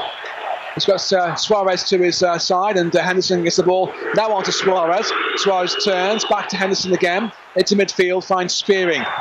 Everton just closing down the channels. What can Gerrard do now with the ball? Comes forward now. Gerrard shoots! Oh no, just wide there. They're going wide all the way, and Everton now just really, and looks like we're going to see a a booking, and I think it's going into the book there. Disdown's gone in. That must have been for a challenge before on Suarez, was it possibly? I don't know. Possibly, yeah. I didn't actually see what happened there, Steve. I was following the ball as Steven Gerrard took his shot, which dipped at the end, but you could tell from the body language. Yeah, he put a hand up into Luis Suarez's face there, and Suarez went down. Really can't put your hands up to a face, but yeah, Distan. I'm going to go a little chat with Howard Webber about it. Just going back to the various decisions, I do believe that Luis Suarez was offside before the free kick that led to the goal, but equally, I think there's some suggestion that an Everton player played the ball forward before the Liverpool players messed up, and maybe, if that could be classed as first phase, Jelavic was maybe slightly offside for the goal. So very technical by the sounds of it. All a bit technical, and it's arguable whether he was second phase really by the time the Liverpool players had messed things up at the back. The key thing was Liverpool messed up, didn't they? Really, that was the problem.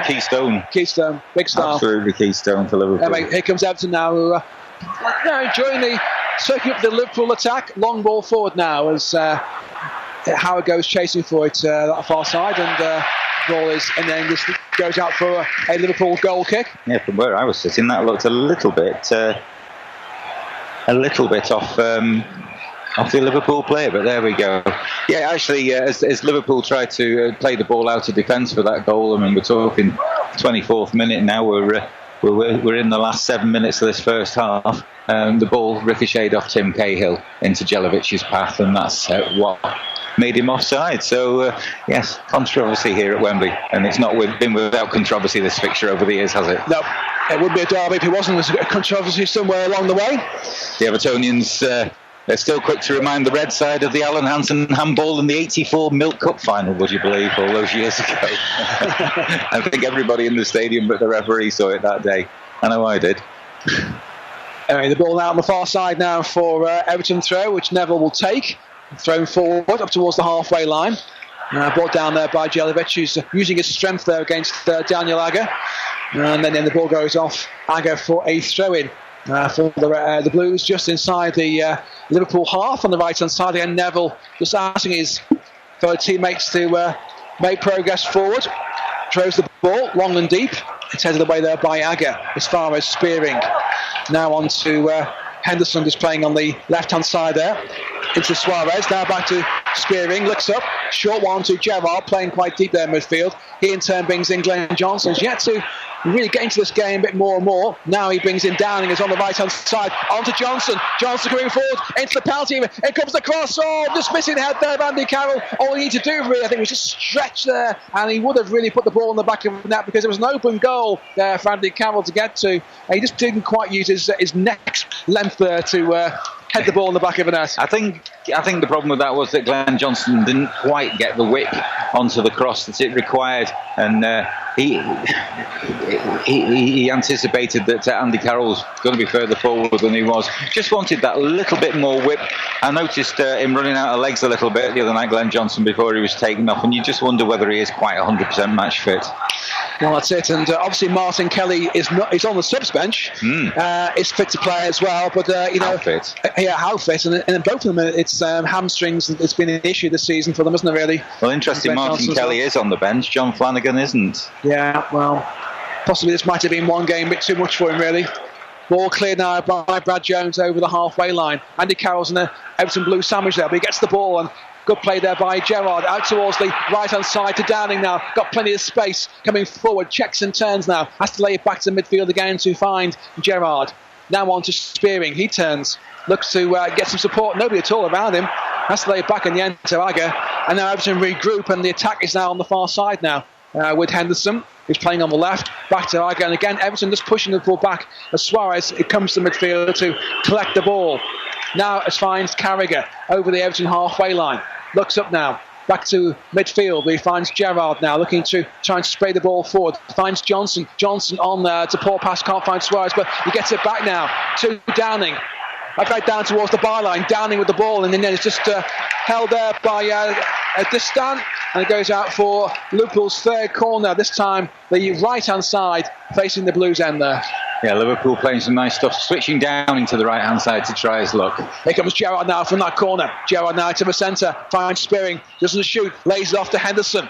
Henderson now chips the ball forward on the far side, finds Downing. Downing's got some space. In comes the cross, over comes Carroll, up in the air goes, trying to find Suarez. Wow, Carroll amazingly did a header for a real difficult angle, and it dipped down there, and Tim Howard had to make sure that he got his hand to it or near it just to make sure it didn't dip any further. So that would have been quite an astonishing goal if that was in the back of the net. Yeah, he really had to go and look for that one, didn't he, Andy Carroll? You saw the ponytail whip round. He gave a few people a bit of whiplash with that one, and he had to retrieve it from about a yard and a half behind him, and it landed on the roof of the net. As you say, Tim Howard had to watch it all the way. Liverpool certainly had the better of this half. They'll be desperately disappointed to go in a goal down in the first half. Everton absolutely thrilled by contrast.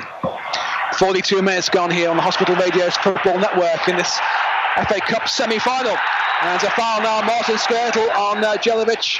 Howard Webb was right next to that one. I think we're going to see a booking possibly on Martin Skrtel. Howard Webb might reach for his card. No, he's not. He's pulled it back. But this is going to be a difficult one for the Reds to defend now. Good for the Blues now, because it's just biased towards the left-hand side of Liverpool penalty area, and again about 25 yards away. Yeah, just 2 minutes away from half-time. It's a free shot for Everton, this one.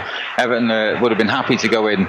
But a goal to the good. They'll be absolutely thrilled if they can make something of this. It's probably, I don't want to speak too soon, but a little bit too far left for Leighton Baines, but he's the one certainly lining it up. Johnny Wilkinson style. He's going to take an arch run. Whether that's a bluff and Jelavic is going to hit it right-footed, I don't know, but it's left to centre. Lots in the Liverpool wall. Jelavic it is, possibly, goes for it, and just wide there, left-hand side post. It looked as though it was quite close, but really Brad Jones didn't really, he just scampered over, knowing it was going to be wide, just wide of the left-hand side post there, but danger there for the Reds. Just about 2 yards, I would say. Brad Jones giving all the Liverpool supporters behind his goal, or more likely the ones to the side, a little bit of relief by waving it past the post. Ball headed forward there by Andy Carroll, but cleared away in the end by Heitinger. Forward it goes. Skrtel heads the ball forward. Now Liverpool now back with Agger. Looks up, clears the ball forward now. Finds Carroll, heads it on there. Suarez goes chasing for it, but it's in the end it's left. And Suarez just blocked there by Johnny Heitinger. And Howard Webb tells Johnny Heitinger to get up there as he just fell there from the collision there with Luis Suarez. Yeah, Suarez really mustn't let his frustration get the better of him. He's not had the best of times in this first half, not seen a great deal of the ball. Heitinger, long ball forward, Carragher's there, heads the ball, and then in the end it's offside anyway, with Jelavic on Carragher. So really, like you said, he hasn't had much in the way of service, has he really, Luis Suarez today? No, it's Andy Carroll really hasn't been much in the way of crosses, apart from the last 5 minutes with Stuart Downing doing a bit more. But with having Daniel Agger playing at left back, really nobody's coming up from that side, are they, really, on the overlap? Where you have that with Enrique playing, of course, you get that more and more, don't you, really? Well, Daniel Agger's getting forward fairly well, as best he can. Suarez has incurred the wrath of the Evertonians at the far end there as he clashes once again. This time it is again with Johnny Heitinger. Liverpool will do well to get Suarez back in at half-time just to calm him down a little bit. He'll do better in the second half probably when he's playing in front of his own supporters. But when things aren't going his way, it just doesn't quite. Yep, so 1 minute of added time now. 45 minutes gone. 1 minute of added time. Liverpool 0, Everton 1 in this FA Cup semi-final. Long ball forward there for Spearing as Downing goes chasing for it, but it's too far there for him to get to. And Howard comes out of his goal to clear forward over the halfway line. And ball up in the air by Carragher. Again, some confusion at the back there about who was clearing it. Everton on the attack again. And then comes Steven Gerrard to get the ball away there from Tim Howard. And again, Henderson is the one who clears. And Liverpool again at 6s and 7s there in the back of the defence. And the ball goes out. And now for an Everton throw on the far side. Again with Liverpool causing all kinds of confusion. We'll bring you in to have a chat about that at half-time. Here comes Neville. Long ball forward into the penalty area. It's away by Agger. And he goes for another throw for the Blues on the far side, which Neville will take. This time edge of the penalty area. And it comes. We've got the heads away by Agger again. Now down to Henderson. Henderson comes forward now. Clears the ball in midfield. And Howard Webb brings this first half to a close in the FA Cup semi-final with Liverpool 0, Everton 0 in this 218th derby. And Liverpool 0, Everton 1. As I see around, like, you said 0-0, Steve. Oh, sorry, beg your pardon. Okay. just in case any Evertonians listening are thinking, hang on a minute. So, really, I mean, how would we describe this first half? I mean, I think let's just do it from Everton first. Everton obviously have taken the lead. They've played the better football, haven't they? They've passed the ball around well. They've taken advantage of Liverpool's confusion. I mean, the goal was Keystone Cops, isn't it, really? It was completely. One or two borderline decisions against Luis Suarez from the Liverpool perspective. One of those, I think, was offside that ultimately led to the Everton goal. But when the Everton goal came, it was complete confusion in the Liverpool ranks.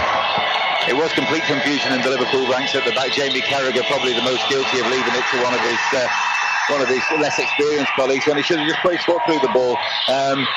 Some doubt that maybe Jelavic was just offside as the ball ricocheted to him off Tim Cahill, or it certainly came off Cahill on its way through to him. And Jelavic really had the simplest of tasks. He took it past Brett Jones's left hand into the bottom of the net. And I'd like to be able to say that is what Everton deserve, but I think really and truly on balance the two sides are pretty well balanced. Liverpool probably enjoying the lion's share of possession. Everton playing the nicer, closer moves. They're getting men closer to one another. Liverpool taking advantage of some spaces Everton the lead, and it certainly looked like the Everton defence was wide open in the first 5 or 10 minutes, but noticeable that David Moyes came out and really tightened things up, compacted things in midfield part way through that half, and it was from that point on that Everton really seemed to have more of the game.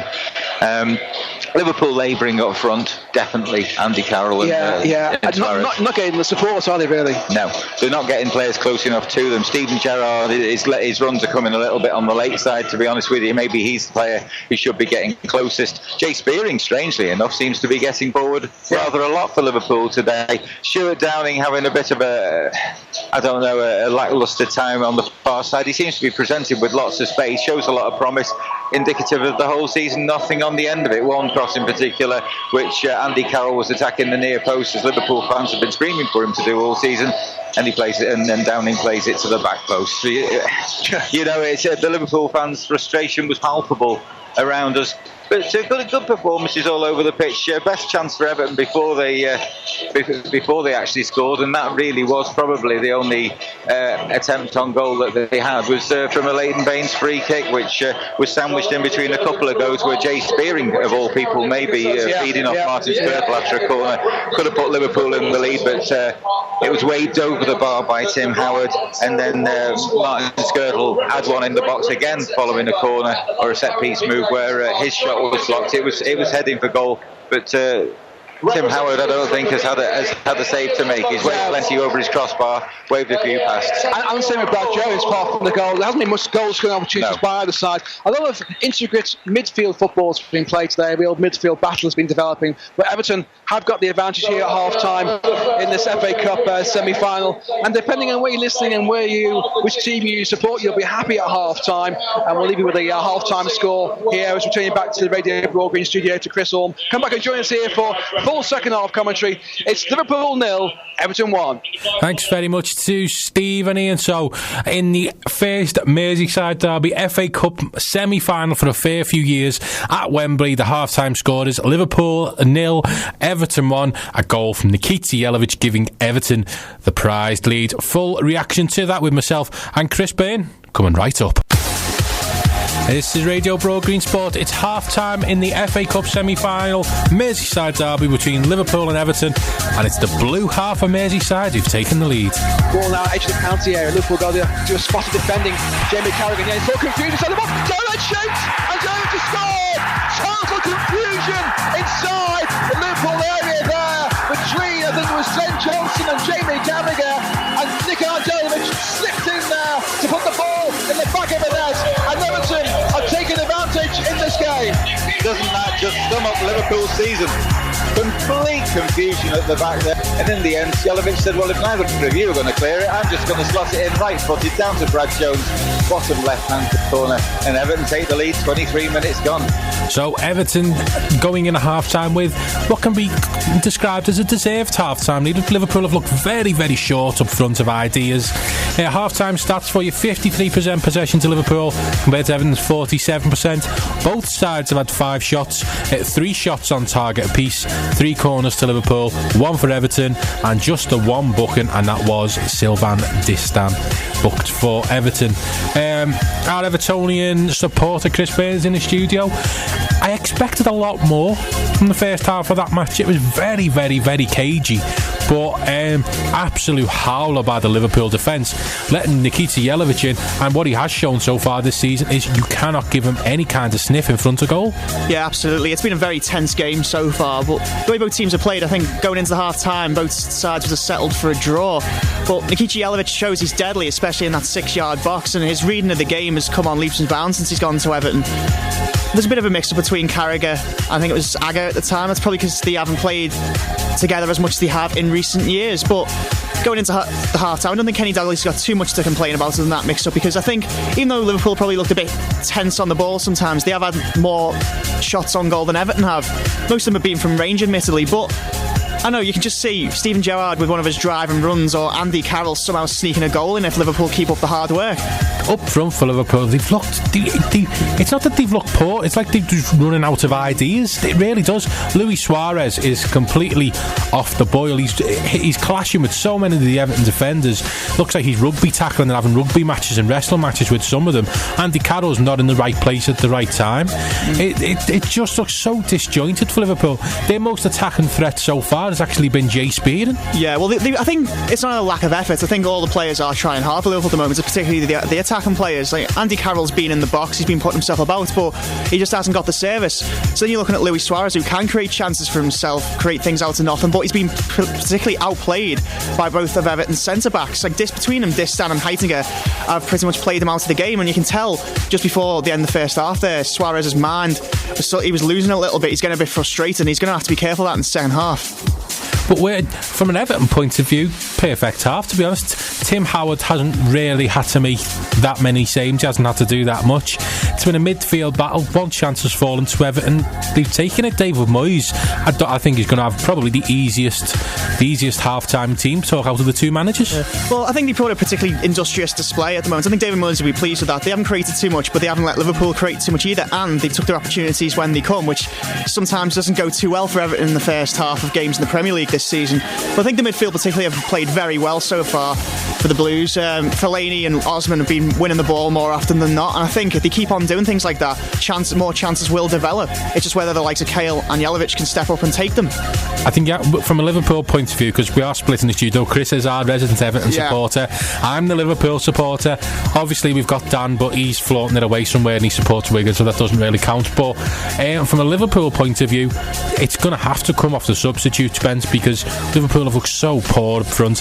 Liverpool have got the options. You've got Craig Bellamy, you've got Dirk Kuyt, and you've also got that man Maxi Rodriguez, who the Steve Lorden and Kettle always rave about how he does not get a game regularly. Well, he scored I think 5 goals this season in the very few displays, and you can't understand why Kenny Dalglish didn't start him today, because for me Jordan Henderson's not a winger, and until very recently he hasn't looked comfortable in Liverpool's shirt, and Stuart Downing can either be in a game or completely out of it, which has happened so far today. But I think if Liverpool are going to win today's game, if they're going to expose the Everton defence, where Everton look most vulnerable at the moment is the full-backs, because Phil Neville and Leighton Baines are going forward, and sometimes they can be left exposed, particularly then leaves only the 2 centre-backs.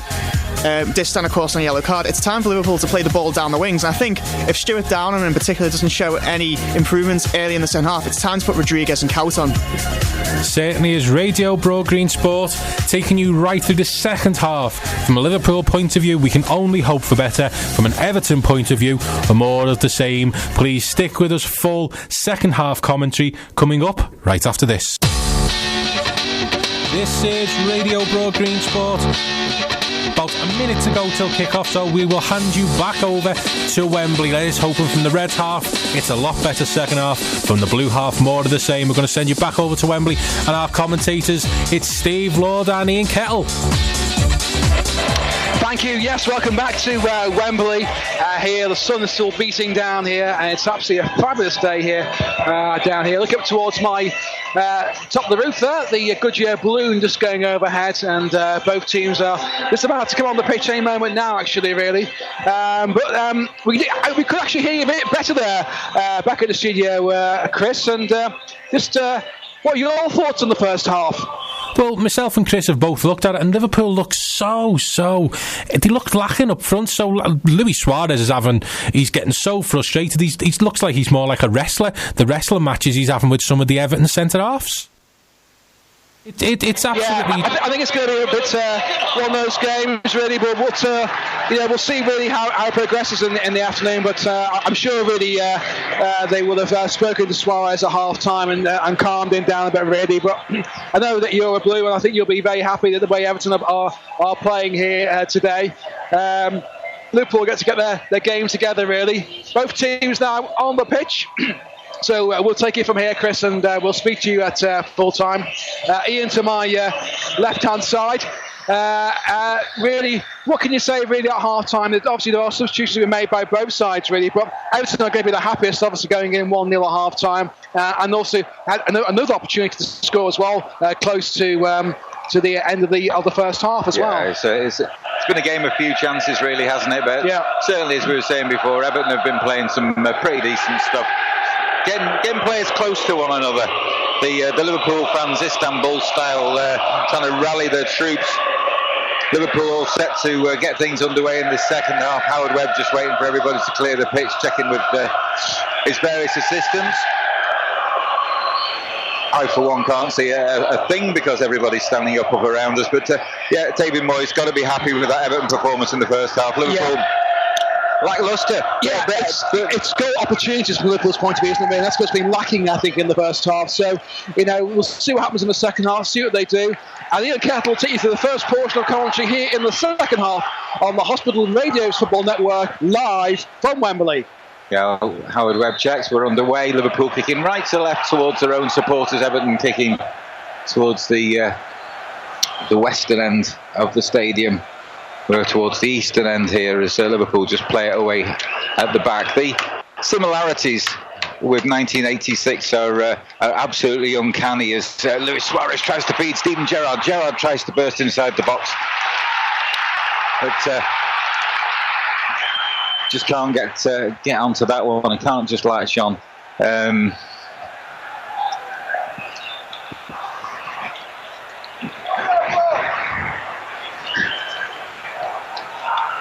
Just seating some of the supporters down in front of us. Mr. Bellhead has decided to stand up right in front of us, so couldn't see a thing, so couldn't commentate on anything. There's Glenn Johnson earns a throw in, level with the end of the penalty area just in front of us. This gives us a little shake for effect. Stuart Downing onto his left foot, crossed in towards Andy Carroll, but Tim Howard commands his box and comes out and clutches that one. Yeah, drawing comparisons there with the 1986 FA Cup final where Liverpool were absolutely dire in the first half there. Gary Lineker gave Everton the lead on 23 minutes. Almost exactly the same time, more confusion in the Liverpool ranks there. Young Molby stepped to the fore that day and was the hero orchestrating things in the Liverpool midfield. Will that be the case here today? As Downing gets away down the left-hand side and towards Carroll. Carroll is an absolute sitter at the far post. It was on a plate for him and heads it wide, the big Liverpool striker. Well. He's been demanding the kind of service from Downing, Steve.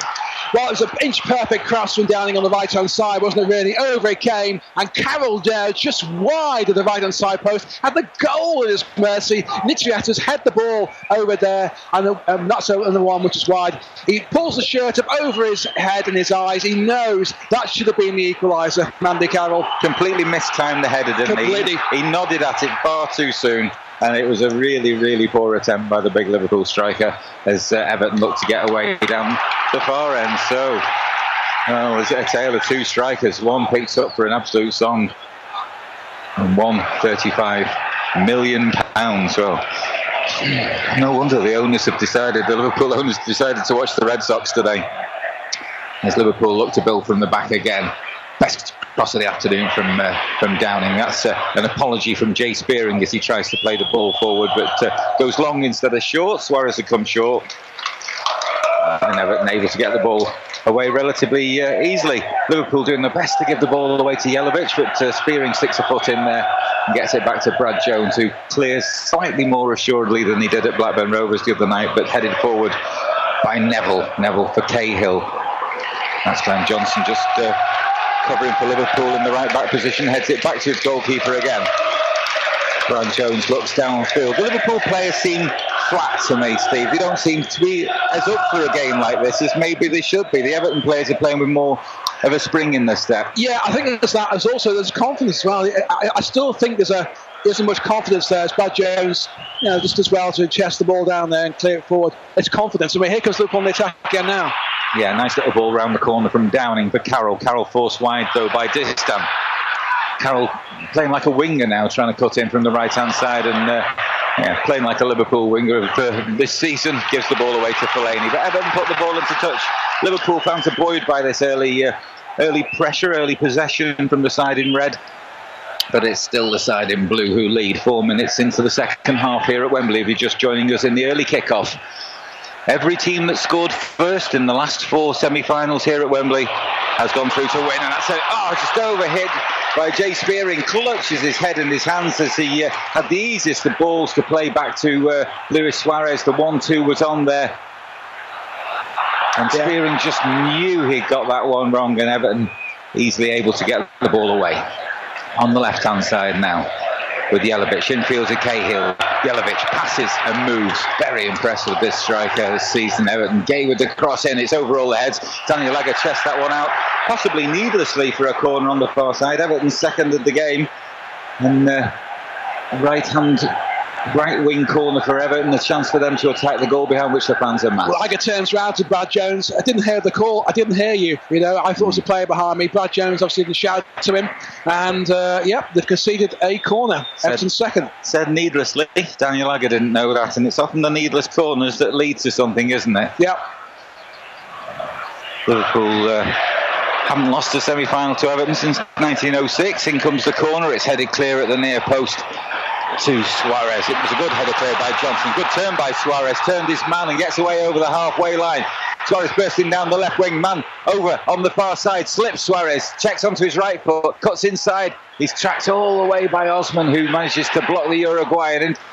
Suarez goes over the feet of Leon Osman. It's out as far as Spearing to Downing on the far side. Downing on the edge of the penalty area now. Finds Steven Gerrard. Finds himself some space on the edge of the D. Steven Gerrard surely brought down there by Tim Cahill. The Liverpool fans around us certainly seem to think so, but maybe Gerrard just a victim of his own momentum going down there. I think he was leaning as he went down. He was just trying to get the ball, and he just leant over there. Again, however, very close to the action there and not allowing the free kick. It's Liverpool though, all on the attack here. Henderson down the left-hand side now. Yeah, Liverpool with a spring in the step now. Henderson finds Suarez, edge of the box. Suarez slips again on the edge in the D, and he just can't keep his feet at the moment. You just wonder, it's a bit of a cliche it's becoming, but is it these blades? Didn't see the pitch getting watered. Yeah, quite a few players now have switched from blades back to studs again, haven't they, really? Or even different size of the blades. I think those particular boots Luis Suarez wears are blades. That's a poor ball forward of Jelavic by Cahill, not on the same wavelength, the Aussie and the Croatian there. And Liverpool have a throw in the right back position. Well, 6.5 minutes gone in the second half, and the game at the second half started much like it did in the first, with Liverpool having the best spell. 51 minutes on the big stadium clock. Need all the drinks we can get here at Wembley this afternoon. It may not be quite that warm in the air, but very warm in the sunshine as Fellaini comes out on top, beats Carroll to like one. Carroll barges over the big Belgian with the afro. The two most ridiculous hairstyles on show this afternoon. Well, that was a needless free kick there, wasn't it, by Andy Carroll, really? There's just tapped him from behind there, and Fellaini's going to go straight over, isn't he? And he went straight over there. Given this free kick now, halfway inside the Liverpool half, towards the centre. It's about 30 yards out and wide, isn't it? Yeah, Baines' territory, isn't it, really? Yeah, it's a long way out for the shot, Steve. I probably think try and kill the ball inside the area. Yeah, but often when you've got an untried goalkeeper, and they certainly haven't been tested out, Brad Jones, a blaster on the goalkeeper, see if there's any bits come back off it, might be the order of the day. He lifts it in, Brad Jones flaps at it a little bit, and it goes over all the heads, and a Liverpool man got the last touch, and it's out for a corner again. Everton's third, levelling up the corner count from the right-hand side. He did the right thing there, Brad Jones, coming out there to try and get that and to try and put the ball. It was one of those ones that curled away from the goalkeeper, so he just couldn't quite get it. But like I said, coming off a defender. Yeah, was a Liverpool man, got the last touch, and Gay has a chance to swing this one in left-footed from the Everton right, and it comes now over all the heads, far post. Brad Jones punches it up into his own penalty area. That's an absolutely terrible bit of goalkeeping, but Andy Carroll, with a decent bit of defending, hurls himself at the ball and nods it clear, and Howard Webb sees an infringement involving Leon Osman in the Liverpool box, and Liverpool have a pressure-relieving free kick. But it's not been a bad derby match so far, Steve. It's been pretty open, hasn't it? It's been pretty open. There hasn't been much stop-starting from that point of view. We've had obviously just one booking so far with Sylvain, and it is quite open. It's very much a midfield battle. Not much in the way of opportunities on goal, I might add, apart from obviously Andy Carroll before, and the goal in the first half and over the crossbar. But generally, yeah, it's quite an open game, and it's hopefully going to look better as the time goes on, really. Well, it could do with one side or the other not getting away. We wanted an exciting and open derby with a few goals. Only just got the one goal so far, which was mostly of Liverpool's making, but it's gone to Everton. Everton following the Jelovic road back here to Wembley, perhaps. Who knows? Sorry, that just came to me. See ya. I might use that again, actually. As Glenn Johnson feeds the ball into the box, Andy Carroll was dozing there, wasn't alive to his England colleagues. Intelligent ball through into the middle. You would have one of the spectators here who scored more goals than just about anybody else against Everton, Ian Rush, would have been pretty lively to that one, but Jelovic, Carroll fell flat on his face. Not quite sure really as Howard Webb allows play to go on. He's trying to let the game flow as often as he possibly can. I feel that's poor from Glenn Johnson, though, as he just tries to stun the ball into one of his colleagues. Pass instead to Fellaini. Jelovic with a shot from the edge of the box. He slices it wide, and Brad Jones watches that go into the Everton fans behind him, and Liverpool have a goal kick. Once again, Liverpool just back off, and Skirtle and Carragher just backtracking all the time there, and allowing Jelovic there to make several yards forward to get the shot away. Not really coming forward and trying to close him down. Liverpool warming up, 3 substitutes. Down beneath us, Dirk Kuyt, Craig Bellamy and Maxi Rodriguez are the men warming up for Liverpool. Dennis Strapolursi, I think it is, warming up for Everton. Not quite sure what the intention is there. Maybe one of the Everton strikers has a bit of a knock. At least I think it's Dennis Strapolursi. Can't quite see from this angle. Everton have the ball in the left back position with Distin lofted along forward towards Cahill. He's under pressure from Carragher, nodded down by Jelovic. Chance for Cahill to shoot, lays it off instead to Osman, edge of the D, tries a left-footed curling shot, never really got hold of it. Did the lads from Skem, and easy for Jones to drop on that one. Sorry, Steve. Just a good play there, wasn't it, by Everton? Very good, again, a good attacking play, passing the ball around there, and again Liverpool allowing a gap there for Osman to get the shot away, but like I said, didn't get any power behind it really, and it was easy for Brad Jones to collect. But at the moment, Everton going back into this game now. Liverpool had the first part of this first half, and now Everton getting back into it more and more. Leon Osman is, I keep saying it, but he's bossing that midfield, isn't he? With the able assistance of 2 very strong midfielders in Darren Gibson and Marouane Fellaini. It's definitely the Everton midfield that are coming out on top. But Spearing's first to that one. Carroll on the halfway line gives it back to Spearing, who's in an advanced position, but again closed down very quickly by the Republic of Ireland international. Manchester United signing Darren Gibson, who has that thunderbolt shot on him as well, which Liverpool must be aware of, and he clears up back to his own goalkeeper, who clears downfield now, not to a colleague but to Daniel Agger. Finds Henderson. Carroll beaten to the ball again by Heitinger. Out for a Liverpool throw-in. Just going to bisect Kenny Dalglish and David Moyes, giving their instructions. Daniel Agger with the throw into the chest of Carroll. Turns and chests it in one motion. Lays it off to Henderson in front of the watching Liverpool substitutes. Agger. The Everton fans ramping the noise up from our right-hand end of the stadium as Henderson and Agger really just can't make anything of that one and lose possession. And Martin Skirtle would do well not to raise his hands to Nikola Jelavic there. They tangled on the halfway line, the pair of them. There was nothing in it whatsoever. No, it was and like I think Jelavic reacted, didn't he? Which it was more like handbags at all, wasn't it, really? But something was said there. So I'm not quite sure which language they were speaking in, but something was said there anyway. And there's been yellow card apiece anyway. So Slovakian and the Croatian, or Slovenian and the Croatian, should I say? I get my Slovakias and my Slovenias mixed up, and it's not difficult. But I dare say there was a few common words. But it was just a bit of a tangle, and they've sorted themselves out, and there were some raised hands in the middle of it all, and Howard Webb just calms things down with a yellow card apiece, and the result is Everton have a free kick just inside the Liverpool half, right-hand side. It's just all gone a little bit bitty now. We're still in the first hour of this game. There's still more than half an hour to go on the Hospital Radios Football Network as the ball's lifted in by Heitinger over to the far side, headed up, back across the box. Chance for Cahill though, and good retrieving defending there. I think it was by Martin Skirtle who got a foot in there as Cahill was set to pounce and got the ball out for a throw-in on the far side to Everton in the left-wing position.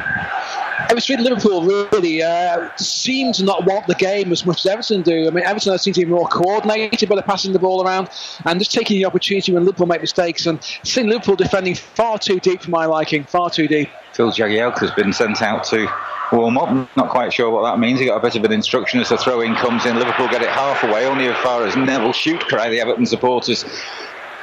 There's Gibson, lays it off to Osman. It hits a Liverpool defender. Some half-hearted shouts from the Everton defence. Spearing is fouled on the edge of the penalty area as he loses possession. That's controversial from an Everton perspective, but pleasing from a Liverpool perspective nonetheless, as Everton looked threatening on the edge of the box there. There's actually a lot of tackles going in there, really, and Everton are lucky there not to get that free kick. But it comes Liverpool now on the attack, on the counter-attack from that free kick. More Everton substitutes coming off the bench, and James McFadden scored his first goal for Everton since coming back the other day. Spearing did well, or was maybe lucky to retain possession there. He let the ball run across him into the path of Gay. Liverpool still have the ball, now making ground down the right hand side. Downing gets across in towards the near post and ricochets around pinball style in the Everton box. I'm sure Fellaini was brought down there by a Liverpool leg. It was Glenn Johnson, and Everton have a free kick inside their own penalty area. But again, Luis Suarez, I think it was, couldn't bring that ball under his spell, Steve. Again, another cracking cross there by Stuart Downing, right into the thick of the action there. And again, Luis Suarez just couldn't get his balance to get a shot away there. But Downing's doing his best, and it's from the right hand side. He's not from the left hand side, but from the right hand side in the second half. And he's put in two cracking crosses now. Andy Carroll just wide of the left hand side post, and Luis Suarez just couldn't get his shot away inside the penalty area. Well, you can't complain about the quality, well, not so much the quality, but the entertainment value. There's not that many attempts on goal, but there's plenty of jousting in the middle there, and there's just enough needle in the game, isn't there? It's very open for a derby, isn't it? It is open. Very much so, but Liverpool unable to combine. And again, that's a poor back pass by Distam. Suarez is through on the edge of the penalty area. Suarez finishes for Liverpool in front of his own supporters. The game is a tale of two defensive mistakes. Luis Suarez puts his hand to his ears in front of the Liverpool supporters, who go absolutely berserk around us. Liverpool won, Everton won, 61 minutes gone. Wow, it was a complete mistake there at the back, wasn't it, really? By Everton there. It was Distam, wasn't it, at the back there? Shocking pass, and he gave it up, Distam. Just gave the on right back. A very short back pass there. Suarez slipped in between there with the ball, facing Howard one-on-one and slotting the ball home there from him. And there it comes, Suarez inside the box, facing Tim Howard now, and just calmly puts the ball in the back of the net there. Tim Howard coming out to meet him. I think it was Osman just trying to break it down, couldn't get back to it, and the ball with Suarez in the back of the net to score his 13th goal of the season. Yeah, game on now. Composed finish by the Uruguayan, the first thing that's broken for him the whole game. And really and truly, it just shows how the nerves get to the best of them, doesn't it, in these games. It was noticeable that Everton sent Phil Jagielka out to warm up. Game on. Liverpool certainly had the better of this second half so far. Is Skirtle, some assured defending from the bottom left-hand corner of the of the penalty area. I'm afraid the Liverpool fans are all standing around as one of our kind stewards is managing to sit them all down. The assembled members of the press can't really see a thing, but who can blame them for being up and about? They're pretty excited around and about here. Liverpool get forward again. Jordan Henderson, good work from him. Luis Suarez clear, onside, left-hand side, gets the ball into the centre of the box. Here comes Downing, far side. Downing with a chance to cross it back in. Close down. His cross was half cleared. Suarez is able to retrieve the ball down near the corner flag in front of us. Phil Neville fouls and Liverpool have a free kick 2 yards from the corner flag. With 63 minutes of this game gone here at Wembley Stadium, Liverpool are in the ascendancy now. Stephen Gerrard, edge of the penalty box, tries a speculative shot. It's going to be Liverpool's fourth corner of the game over on the far side, as it just took a flick off an Everton leg. And I'm pretty much making this up as I go along, Steve, because everybody's standing in front of us. Yeah, I think we've got to stand up actually. We're just on the back of our seats there, we can see. We can stand a little. Glenn Johnson with the cross in, over the head of Daniel Agger, cleared by Neville. Here's Stephen Gerrard again, tries a half volley from the edge of the penalty area, hits the backside of Nikola Jelavic, and Evan hooped the ball away this time over the halfway line, and everyone retreats from the Everton defence into the Liverpool half. Here's Martin Skirtle. Martin Skirtle decides to calm things down by going back to his goalkeeper Brad Jones under no particular pressure. Plays it off the ground to Stephen Gerrard. Doesn't do Gerrard any favours. Ball forward towards Andy Carroll though. Carroll brings it down well on his chest. Could do with switching the pass.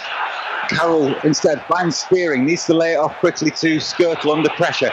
To Suarez. Suarez. Touch wasn't a good one there. Allows Slaney to get the ball away. Hoop back into the box. Carroll coming much more into this game in the second half. That one terrible miss in the first couple of minutes. Chests it down. Spearing, edge of the 12 yards outside the Everton penalty area. Goes back to his captain, to Henderson. It's all Liverpool pressure in this second half so far. Is Stephen Gerrard retreats back into his own half. Squares the ball for the other Scouse veteran, Jamie Carragher, forward to Downing in the central midfield position. Liverpool patiently try to find an opening in this Everton defence. Agger lifts in towards Andy Carroll. Andy Carroll fails to win the header as Leighton Baines gets up ahead of him. Yes, there was a note of query in my voice there as one of the smaller men on the pitch. Here's Glenn Johnson, fancies his chances from the edge of the box. He drags his shot all the way along the ground. That's easy for the American goalkeeper Tim Howard. And Everton are able just to take the pressure off. Yeah, good consistency. The pressure was led by Liverpool from flank to flank, and again Downing involved with that one, getting the cross in there, and Glenn Johnson getting his shot away in the end. But just get the power behind it. And again, the shots on for the goal this afternoon have not much power at all. We've had a tap-ins really, and again, the goalkeeper's not being tested at all really this afternoon. No, really, you can't call the goalkeepers for either of the goals. Central defensive mistakes on both counts. This time was hugging the left-hand touchline when he played a really woefully under-hit back pass. Again, poor work. Downing gives the ball away. Here's Jelavic, picks up possession on the edge of the Liverpool box, but quickly closed down this time by Spearing and Carragher. Everton come again, but that's a bit of a miscommunication there, and Osman can't find an Everton colleague. Liverpool try to work the ball out of the left-back position. Carroll spins his man, Heitinger.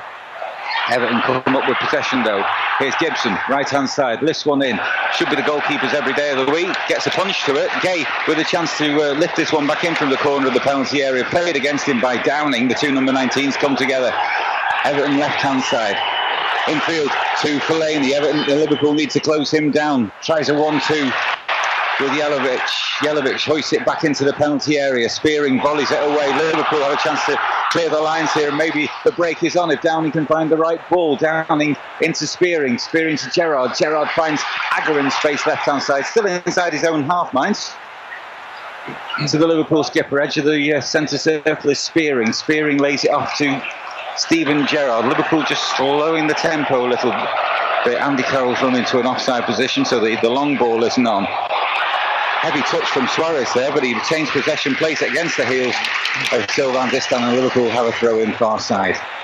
Well, Liverpool really ranking up the gear now, going into overdrive. Really, Army with attacking now, good close attacking as well, and playing well. Everton making a substitution. Yeah, Magai Gay's going off. Seamus Coleman coming on. He gives Everton something down that left-hand side. It's able to switch, I would suggest, with Leighton Baines in that left-back position. We're exactly 3 quarters away. Would you believe we're halfway through the second half already? Steve Lord's going to take you through to full time. Well, we've got game on. It's 1 apiece as Seamus Coleman comes onto the pitch here on the Hospital Radio's Football Network live from Wembley. And the atmosphere really has ranked up now. We've got a game on. It's 1 apiece, as you're saying. Here comes Suarez now. Edge of the penalty area. Still Suarez going through. Blocked in the end. Good attack there. Good block by Tim Cahill. Now comes Fellaini. Long ball forward. Seeking to try and find Coleman, who's just come on there. Playing it right of midfield, actually. Not playing it. Well, he can play either side. Yeah, he can play either side. He actually has been quite effective playing on the right-hand side. I've seen a couple of games this season for the Blues. Just keep an eye on how that affects things. I think Leon Osman's gone to play the more orthodox left side role. Gibson stayed central. Neville now with a throw in, halfway inside the Liverpool half, long throw, trying to find Fellaini. It's headed away there, in the back there by Liverpool, and it was skirtle handball. Referee sees that. I think it was on Tim Cahill. It was. Stephen Gerrard played it right against him, right on the edge of the penalty area, and Cahill really couldn't get out of the way of that one, but got an advantage from it, so Howard Webb couldn't really let that go. Ball now on to Agger, finds Henderson. Henderson checks under pressure from Coleman, lays it back to Agger. Agger under pressure from Jelavic back. It goes to Brad Jones, who clears over the halfway line. Headed forward in the end there by Gibson. Ball given away in midfield. Now on to Carroll. On towards Downing. Going on the run down the right hand side. Downing running and chasing, but Leighton Baines. The area. And Cahill really couldn't get out of the way of that one, but got an advantage from it, so Howard Webb couldn't really let that go. Ball now on to Agger. Finds Henderson. Henderson checks under pressure from Coleman, lays it back to Agger. Agger under pressure from Jelavic back. It goes to Brad Jones, who clears over the halfway line. Headed forward in the end there by Gibson. Ball given away in midfield. Now on to Carroll. On towards Downing. Going on the run down the right hand side. Downing running and chasing, but Leighton Baines just gets to him there. There was appeals there for a foul, but just got a clean tackle by Leighton Baines. Good defending, Steve. Yep, he was. Good defending. Now into midfield. Finds Tim Cahill. Out towards the right hand side where we find Phil Neville. Neville now looking to make progress forward. Has to lay it back to Heitinger. Long ball by him. Up towards, trying to find Jelavic, who just chests it down. Trying to head the ball. It fell nicely into the arms of Brad Jones. Now, ball now back with Agger. Coming forward. Coming up to 70 minutes on the watch overall. The ball now falling down. And that's a tackle, I think, by Andy Carroll. I was just watching Luis Suarez there. I didn't quite see the incident. It was off the ball there. Yeah, I watched the ball go as well. And, I think Andy Carroll was just guilty of being a little bit robust, shall we say. And who's the player who's gone down? I can't see from this angle who's gone down. No, not entirely sure. Number 5, it's Johnny Heitinger who's gone down. It's actually Luis Suarez he's had the running battle with. Well, it's still all running to pretty much the way it did in 1986. There's been some controversy in this fixture over the years, not least the last time these two sides met in 1977 when Everton thought they'd won it with a Brian Hamilton goal, which the referee on the day, Clive Thomas, still can't tell you what he gave, whether it was handball or offside or what it was. Heitinger's back on his feet and he's going to have to go off to come on again. As I noticed, Jagielka's been warming up. Liverpool have replaced Maxi Rodriguez with John Joe Shelby in the warming up stakes. Dirk Houghton and Bellamy still join him. Okay, free kick now for Everton just inside their own half with Phil Neville. The captain clears the ball forward up to the edge of the penalty area of go ahead. It's punched away by Brad Jones. Took command there. A leaping punch there. Good play there by the goalkeeper to clear the ball away. And now the ball forward goes. And over on that far side is Distan against Suarez. Distan gets in between there. Gets the ball calmly back to Heitinger, who lays it back to Howard. Under pressure there from Henderson, who clears. Now back forward by Agger, who falls down to Heiting. Up in the air goes. Carroll gets there forward, finds Suarez, lays it off to Henderson, left-hand side. Henderson now coming forward, up to the edge of the penalty area, going in, trying to get the attack, saw the ball, Henderson, comes off an Everton player. Oh, no, it doesn't. Wow. Got that one completely wrong. Henderson happily let that one go out. Actually, I'm not sure. It might just have come off Jordan Henderson's heels, but Henderson is booked for his protestations. 87,239. Wonderful support from both teams. 87,231 here today. That was is quite an amazing attendance, isn't it, for an FA Cup semi-final? I would like to know when the last time there was a crowd that big for a derby, because I suppose it'd be 1986 here. I would guess, because it was. I think it was still just all standing at Wembley then, so it was the old 96,000 or nearly 100,000, to be honest. Ball cleared by Howard over the halfway line. Fellaini gets to it, heads the ball forward into midfield, and Tim Cahill is just battling away there, and he's been I think actually it was a push and a shove there, but he's gone down injured there, and referee's just gone across to speak to. It wasn't actually Cahill, it was Jelic, I beg your pardon, and he's back up on his feet now. So a free kick to Liverpool inside their own half. So 27 minutes gone, and in this 28 minutes gone in this second half, 72 minutes overall on the clock.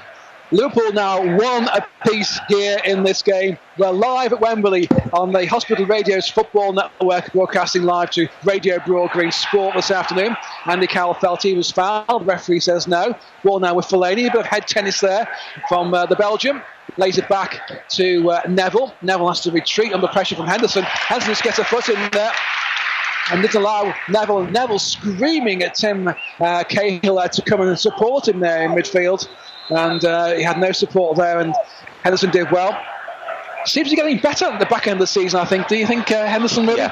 Yeah, you always get the impression Liverpool about to introduce Maxi Rodriguez, whether Henderson's talked his way into a substitution here just as we're talking about him, but he's certainly improved as the season's worn on. You've never felt that Liverpool have played him in his best position, and when they did the other night, it ended up with Liverpool having to make a substitution, and he went right back and had a tremendous game for Blackburn against Blackburn Rovers, didn't he? Yeah. But the man who scored 2 goals against Blackburn Rovers, I'll let you introduce him. And he's a player who's really, I think, most underrated this season for Liverpool, because his scoring record is pretty good, considering he's been playing as a substitute for most of the season. Maxi Rodriguez comes on. It's Henderson who's going off to be replaced. I think that probably the booking before might have been the one that swung things, really, that booking. I think he was just getting himself a little bit wound up, and maybe the referee, he's only young. Let's remember everybody's been the mitigating circumstances as well. He's a great hope for Liverpool for the future. Yeah, he's a youngster. Yeah, he is, that's right. And Carroll laid it back now to Carragher. Long ball forward by him. Trying to find Carroll again, which is beaten to it there on the heads by Heitinger.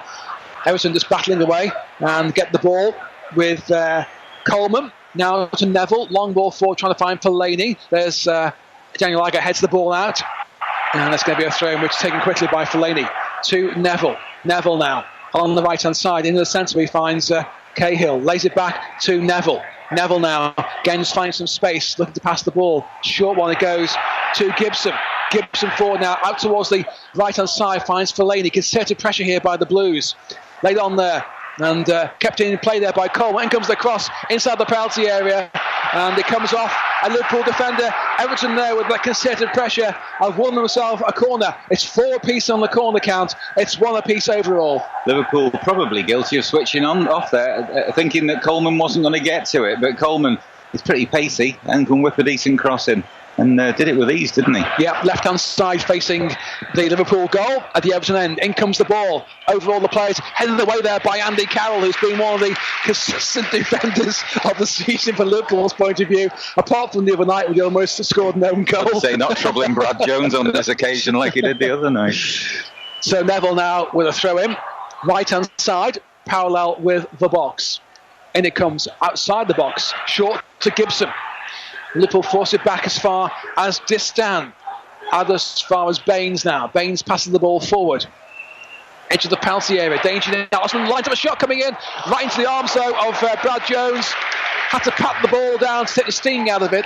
But in the end, it was easy for Brad Jones to collect. It was indeed. Again, Brad Jones doesn't mess about with catching it first time, does he? He likes to pat it down first, much as he did to his. Well, there was some pace in that ball from Osman. There was a powerful shot. Here's Maxi getting his first touch now into midfield, where he finds Jay Spearing. Great pass out there towards the right hand side to find Glenn Johnson, who wants to see him get more into the game, but he has to go back and lay it back as far as Carragher inside the Liverpool half. Carragher now just on the halfway line, ready to pass the ball onto Suarez to Johnson, but Johnson loses that possession, but someone to get a second chance now onto Downing, now onto Suarez coming forward now, checks and turns, can't get around one, Carroll can't get the ball edge of the penalty area, but good play there, and now comes Gerrard, edge of the penalty area to Stuart Gerrard, in comes the cross, can't find Suarez, back out again, still dangerous now, in comes Carroll, get a foot in there, but Everton come away with the ball. Losing his footing there was Coleman. Play goes on, says the referee. Here's Carroll, into the penalty. Carroll shoots! Oh, just wide of the right-hand side post there from Andy Carroll. I thought that was going to go in the back of the net there from Andy Carroll. Just wide there of the right-hand side post. Andy Carroll now missing 2 sitters. Yeah, well, I wouldn't go as far as to call that one a sitter. He was in the D when just inside the penalty area, just escaped the D, and he drilled it past the Tim Howard's left-hand post, the right-hand post as he was looking Andy Carroll. You just thought he was engineering a chance for him, and Liverpool probably, as much as they've done all season, over-engineered the chance, didn't they?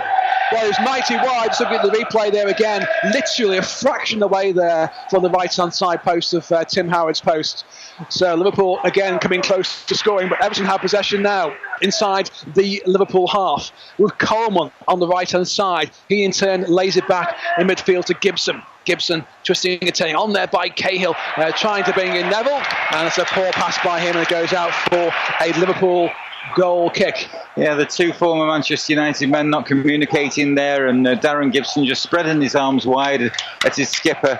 And really and truly, Everton have played with a great deal of cohesion, and they could do without falling out with one another, but just a little bit of frustration setting in at the amount of possession possibly that Liverpool are having, and Liverpool definitely bossing this game, maybe just guilty of over-engineering a few of the chances. Ball headed forward there by Andy Carroll from Brad Jones' pass on to Luis Suarez. Now it's to Carroll again. Carroll edge of the penalty, skips the challenge. In comes across, trying to find Suarez. Downing might have been the better option on the right-hand side. But here comes Agger. Agger going forward now. Still going to run. Agger forward. Was he fouled? Referee says no. Well, how Webb looks at it, I think it's more possibly it was a kind of a flying run there, which over the back of the player. I think Daniel Agger just played it too far in front of him and then tried to get past the player who got himself between Agger and the ball. Ball, it's given away by Spearing. Shot coming in, and back across the face of goal. Headed away in the end by Glenn Johnson. It's still now inside the Liverpool half. Everton on the ascendancy. On the left-hand side. Now into midfield, it finds Gibson. Gibson checks and turns, and he in turn brings in Osman. Out towards the far side, and Jelic is on the edge of the penalty area. In comes the cross. It's given away though to Glenn Johnson. Poor pass there. Now it comes forward to Andy Carroll on to Suarez. Suarez has shown too much of it, but play inside the Liverpool half. Checks, comes away with the ball now, Suarez. Over the halfway line. He's got Downing out towards the right-hand side. Leaves it for Gerrard. Gerrard feeds it through to Carroll. Carroll down the centre. Can't control the ball. Still has the ball now. Goes for a first-time shot. Tries to do it. Suarez absolutely furious.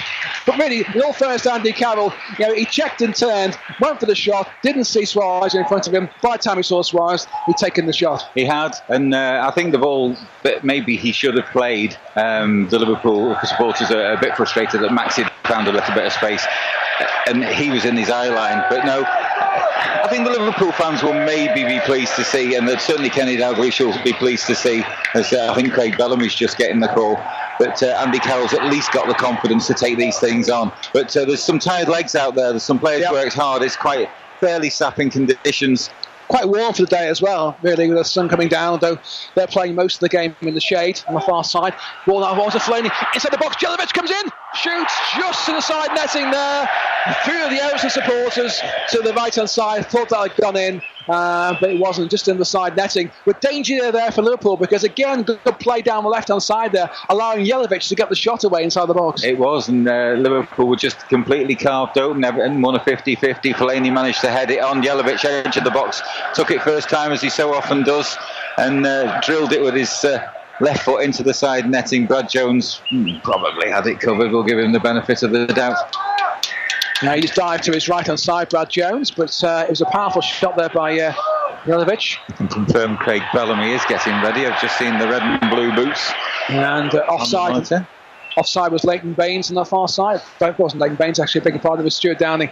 Now Baines with a free kick, long ball forward, trying to find Fellaini inside the penalty area. And Skirtley gets there, beats him on height, the Belgian, and clears the way. Maxi now trying to find Carroll. Carroll lays the ball off. Thought Suarez was to his right hand side. He wasn't. Ball given away. Everton on the attack now. Fellaini out to Yelovich on that far side, but again headed back there by Carragher. Nice cushion back pass there. The ones that goalkeepers like to Brad Jones, and just speeds the ball out to Steven Gerrard. Forward it goes, and Carroll thought that Downing again was quicker on the overlap there. 82 minutes gone. 10. Yeah, it's about 10 minutes with added time, I would suggest. Are we going to get a winner in normal time, Steve? It's getting stretched. It's getting stretched. It is getting stretched. They said the legs are getting tired there. This bigger pitch here at Wembley. Here comes Skirtle. On to Maxi. Left-hand side. Maxi just leaves it to Agger again. Now back as far as Maxi. Playing more of a deeper midfield role. On to Spearing. Sprays the ball out towards the... Trying to find Downing, and Downing just... Johnson gets the ball. Free to try and find it through. Edge of the penalty area. On to Carroll. Inside the box. Maxi's there as well. Carroll goes for a shot. Still loose. Oh, just couldn't get the ball away, Carroll, in the end. As soon as he went, in fact, I think there was actually appeals anyway for offside. Anyway. No one was, though, Steve. No, they weren't. No one was offside, and Carroll's now spurned a hat-trick of chances in this second half, probably. The ball coming to him more by luck than good judgment, to be honest with you. Maxi never really got the ball down. Craig Bellamy is coming on. Stuart Downing is going off. I don't understand that substitution, do you? Well, it's actually a more offensive change in a way, really. It just adds a little more pace to stretch the Everton legs. I would suggest maybe Stuart Downing's just getting a little bit tired now. He's worked pretty hard up and down that side, and he's got a few decent crosses in, but maybe Kenny Dalglish has decided that the aerial route, the crosses into the box isn't the way forward.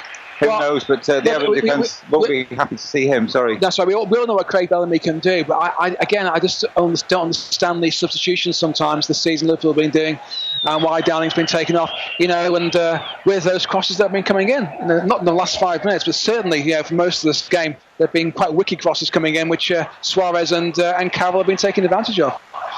Absolutely. Well, much better performance from Liverpool in this second half, which has absolutely flown by, hasn't it? Yeah. We're just 6 minutes on the watch with probably very little in the way of added time. Heitinger got a bit of treatment. There's been a few substitutions. Maybe we'll see the inevitable 3 minutes.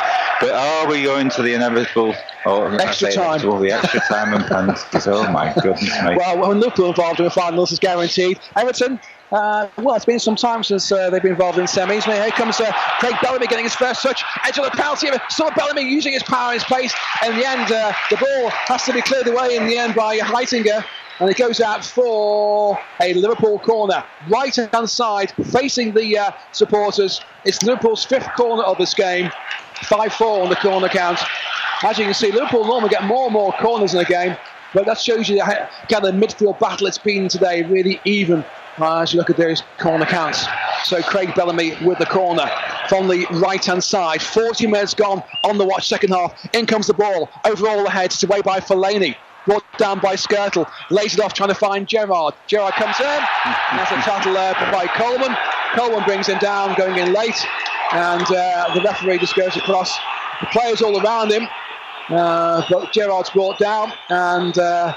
it wasn't, I don't think, as bad as possibly as the crowd were baying around us for a booking. Yeah, Steven Gerrard limped away, but dare I suggest, and I'll say it quietly because I'm surrounded by Liverpool fans, Steven Gerrard bought that one a little bit. He saw Seamus Coleman, not the most experienced player on the Everton side, come in, just prodded the ball past him, and Steven Gerrard made sure he invited the challenge, shall we say. But it was definitely a foul. Yeah, definitely a foul. But really good experience play.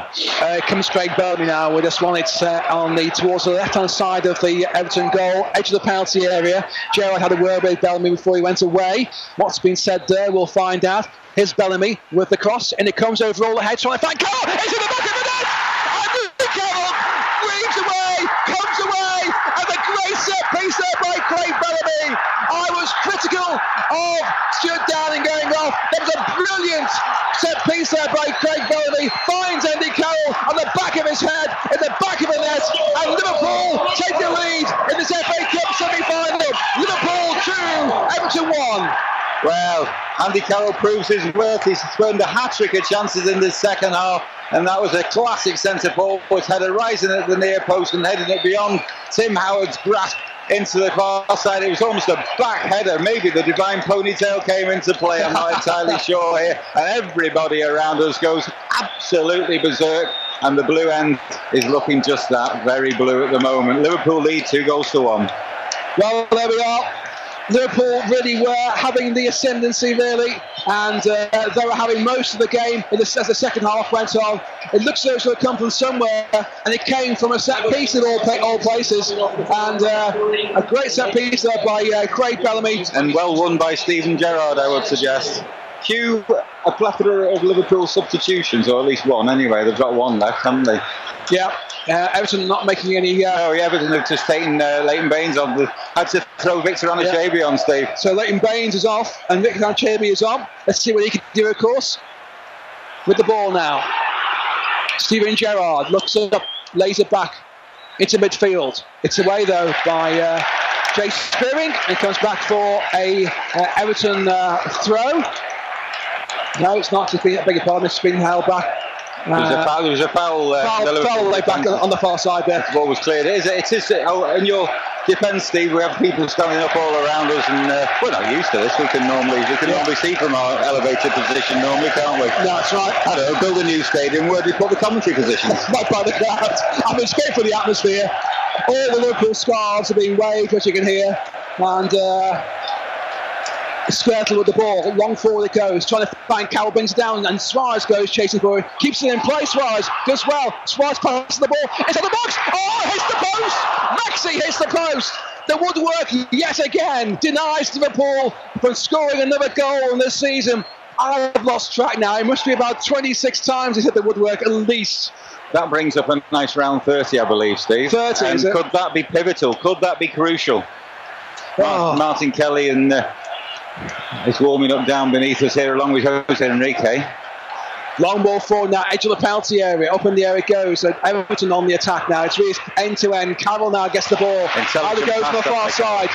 Brings in Craig Bellamy over the halfway line. Suarez now with the ball. Oh, he loses his footing. He just still finds Craig Bellamy. Amazing, actually. No, actually, Craig Bellamy just straying offside as he tried to get them to retrieve the ball. Anyway, play goes on. Here comes Heitinger now. Everton down by 1 goal. It's Liverpool 2, Everton 1 in this FA Cup semi-final. Long ball forward, trying to find Jelic.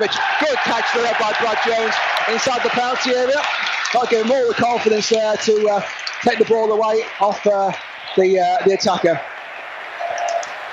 Yeah, it's a good relieving catch that by a goalkeeper, isn't it? You just love to see the goalkeeper come out and collect. Jones clears over the halfway line now, trying to find Suarez, but there is Heitinger. But against Suarez, it's always best to hold up play and gets a foul. As Heitinger was judged a foul, there is Suarez. Howard Webb was close to the action there, saw that, has pulled the ball back for a free kick. And Suarez will be the one who will take the free kick. Liverpool 4 added minutes in this half. 4 minutes now for the Blues to get back into this game. What can Everton do? It's finally poised at 2-1 here in this FA Cup semi-final. So, what can Steven Gerrard do now? Edge of the penalty area now. As we go into injury time, a short one there to Maxi Rodriguez. Back to Gerrard again. On it goes to Suarez inside the box, battling away. Suarez saw the ball, shot coming in into the arm zone. Tim Howard there saw it well. Collected the ball, now clears Howard over the halfway line. Trying to find Fellaini. Here's the handball. Fellaini with the ball still goes on. Edge of the penalty area. Blocked there. And Anichebe doesn't get that one. And Howard it was given. We just couldn't hear it in all the pandemonium. Oh, we've had one of those 4 minutes, Steve. I reckon probably the act of scoring the goal added a minute on. Had we been going to extra time, we probably would have seen 3 minutes go up. But Liverpool took plenty of time about celebrating the goal, and who can blame them, really? And looking towards my right hand side, a lot of the Everton supporters are starting to leave Wembley. How can you leave Wembley when it's so finely poised at 2-1? Well, they've still got a chance to come back in if they hear Everton equalise, haven't they? No, but you miss it, wouldn't you, really? Ball now with Liverpool. Johnson on the attack as Bellamy goes chasing for it down that far side, and is beaten to there by Distan. Holds the ball off and goes out for a Liverpool throw. And it seems to be Everton who are the ones who've got their heads down now, Ian, and not really seem to be very, very heavy underfoot, don't they, really? Yeah, heads have definitely gone down. The Evertonians are quiet, and all the Liverpool fans you can hear all around us. Here's Suarez now in the penalty area, looks to try and get the shot in there, blocked, comes off, and Liverpool have got another corner. Sixth corner of the game from the right-hand side, which will be taken. Liverpool are very happy now, just let the clock count down, leading by 2-1. Yeah, crucially, 2 minutes left. That just eats up a bit more time. Liverpool winning the corner, and wouldn't be surprised to see them take this one short, would you? Yeah. So they count the clock down. Suarez over there with Craig Bellamy. Andy Carroll there as well. Just seeing what they can do. Just to bring the clock down, no doubt. The ball now with Carroll with the ball, and Powell loses possession, but Suarez gets it back. Fellaini's there. Everton now trying to come away with the ball. Hoofed away in the end there by Gibson over the halfway line. Headed back in again by Maxi Rodriguez. On it goes to Carroll, who hoofs it forward towards the corner flag there. And then it's brought down by Cahill. Then comes Bellamy, but Cahill has possession. Then goes Suarez, blocks the ball away there. And the ball comes off Cahill. It's going to be a Liverpool throw-in on the far side there. 1 minute to go. 1 minute to go. And the man of the match has been voted today as Luis Suarez. The fans choose the man of the match here by texting in, by the way. That's how it's done, not by the sponsors. The fans have chosen the man of the match today. Well, it wasn't us. It wasn't us, no. I didn't think it was that great a game, to be honest. No, right. Here's Suarez now with the ball. Ball cleared away, though, up towards Gerrard. Little back heel there by him. Ball going away. Here comes Jelic over the halfway line now. What can Jelic do? Good tackle there by Gerrard. But Fellaini gets the ball now. It's a real little midfield scrap there. Fellaini comes away just inside the Liverpool half. On it goes to Neville. The clock is counting down. The ball now with Coleman into the centre. What could Everton do? Liverpool just try to push them back. Ball now with Gibson. To Fellaini, edge of the penalty area. Fellaini turns right down towards the byline. Nobody has support him. Now at Neville. In comes the cross inside the penalty. There goes Jelic. Cleared away there by Liverpool. Back in again by Anichebe. Cleared away again by Skerzer. The referee's blown the whistle. And it's Liverpool who win this FA Cup semi-final. It's Liverpool who come back here in May for the final, whoever that may be against. But it's Liverpool who, against all the odds here today, with Everton taking the lead, who have won this semi-final, and Everton again have not won a semi-final since 1906. It's Liverpool who, well, last time they won was in 1977, progress to the final of this year's FA Cup. Ian. Yeah, probably deserved in the end on the second half performance, and as I say, the echoes back to 1986 are uncanny with the timing of the opening goal for Everton. Everton's dominance in the first half. Everton, Liverpool having plenty of possession in the first half, but really never doing anything as well with it as Liverpool did, as Everton did. But Everton scoring right on the stroke of 23 minutes, much as Gary Lineker did back in 1986. Yeah. And then Liverpool so much the better side in the second half, certainly from where I'm sitting. Maybe the Evertonians might disagree to a degree, but they never quite replicated the performance that they put in the first half. But it made for a really good open derby match. Yeah. Liverpool it is who will go forward to play Tottenham or Chelsea here on May the 2nd. It's some ridiculous 5:15. The supporters won't have to get up quite as early. Certainly the Tottenham and Chelsea supporters won't have to get up that early, but the game being brought forward because of the Euros this year. And Liverpool are in the first cup final in 7 years, and who knows, Kenny Dalglish, after a much maligned season, could end up with 2 trophies. Does that represent a bad season? Well, it represents a good season. It doesn't what the owners wanted. The owners wanted 4th on Champions League. But it represents a good performance. And if Liverpool now go on to win more games towards the end of the season, obviously then it will represent a good starting block for next year. It's where the money is. With the substitutions coming in. But looking around here now, it's Everton who just go across, and the supporters who stay behind, they go off to applaud them and thank them for their support. They're the ones who were dejected. But again, they go over and applaud all of the Everton supporters who stay behind to applaud them as Wembley starts to empty. And it's now the Liverpool team who have come across to the strains of We Never Walk Alone. to applaud their supporters here at Wembley as well. And right in front of us, all you can see is the scarves all around you. Pepe Reina is out on the pitch there in his tracksuit. And really, Ian, Brad Jones, when he was called upon today, didn't flap and did well, didn't he? I tell you what, he was really impressive. He commanded his box, completely commanded his box. More so later on, there was one he had to wave at a little bit earlier on in the first half, in the beginning of the second half. But really, Luis Suarez got the man of the match. I thought Andy Carroll had a tremendous game, apart from not doing what he's paid for until right at the end. He missed a hat-trick of glorious chances, maybe some easier than the others. The one right at the start of the half was absolute bread and butter. It was on a plate for him by Stuart Downing, and he nodded at it too soon and fluffed his lines and missed the near post. Who knows how the game might have ended up had Liverpool equalised then. Everton might have been rallied and had the legs to get back into it. But it all turned on that dreadful back pass by Sylvain Distin that allowed Luis Suarez in, clear run on goal, and he saw the whites of the goalkeeper's eyes and poked it past him with the outside of his foot. Lovely assured finish from the Uruguayan before at the end it was the old head, wasn't it? Steven Gerrard won the free kick. I said that it's just in the commentary. Craig Bellamy maybe didn't quite take the free kick from where he won it. He moved it in, he improved the angle for himself a little tiny bit. But Craig Bellamy put in an absolute peach of a cross, and Andy Carroll did what he did best for Newcastle and waved the ponytail at it and almost backheaded it in. I'm not quite sure how it fixed the ponytail. Yeah, and the ball goes to the back of the net. It's bizarre, isn't it? Well, we saw Hernandez do it, didn't we? For Manchester United at Stoke when he first came. And I'm not quite sure it was quite as intentional as that one, but still, the big Geordie's only going to get more and more confidence from this, and he never stopped trying. That's what I was pleased with for him. In the Andy Carroll has had a terrible time. Young head, massive price tag, and he's the hero of the hour at last. Well, he has admitted this week, apparently to close friends, the price tag has had an effect on him and his confidence. And it's also as well, young Geordie away from his home, from the northeast, takes time to settle.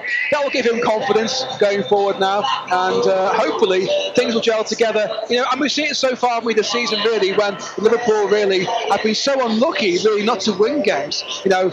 The crossbar 30 times hit the woodwork. You convert some of those draws that Liverpool have had in the league this season. Well, you can say at Liverpool. You can look back, can't you, really, where it's been lost and drawn this season.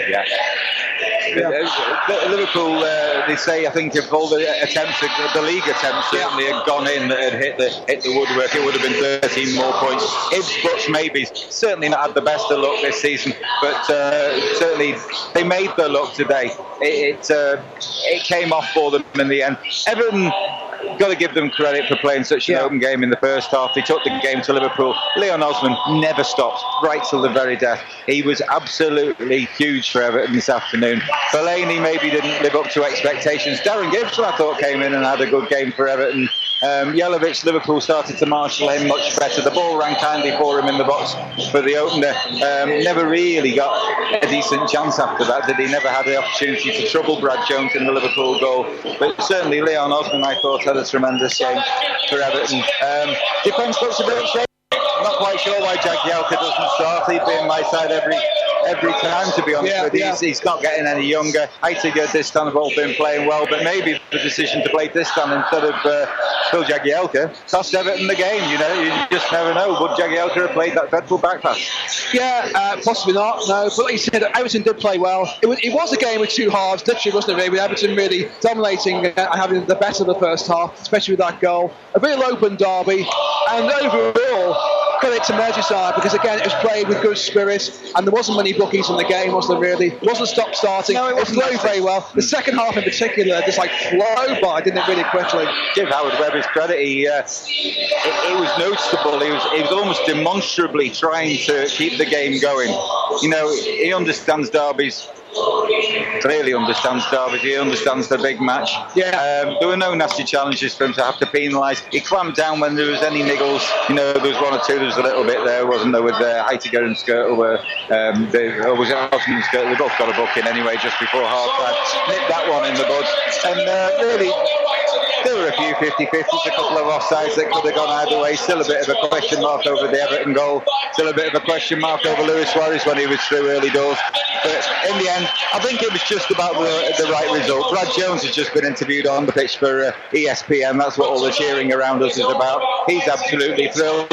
And maybe he's the story. Maybe he's the story. I mean, God bless him. Lost a young son last November after a battle against leukemia. His girlfriend's just had another baby last week. Deprived of sleep, thrown in, saves a penalty on Tuesday night at Blackburn Rovers, and suddenly he's thrown into Wembley in an FA Cup semi-final against Everton.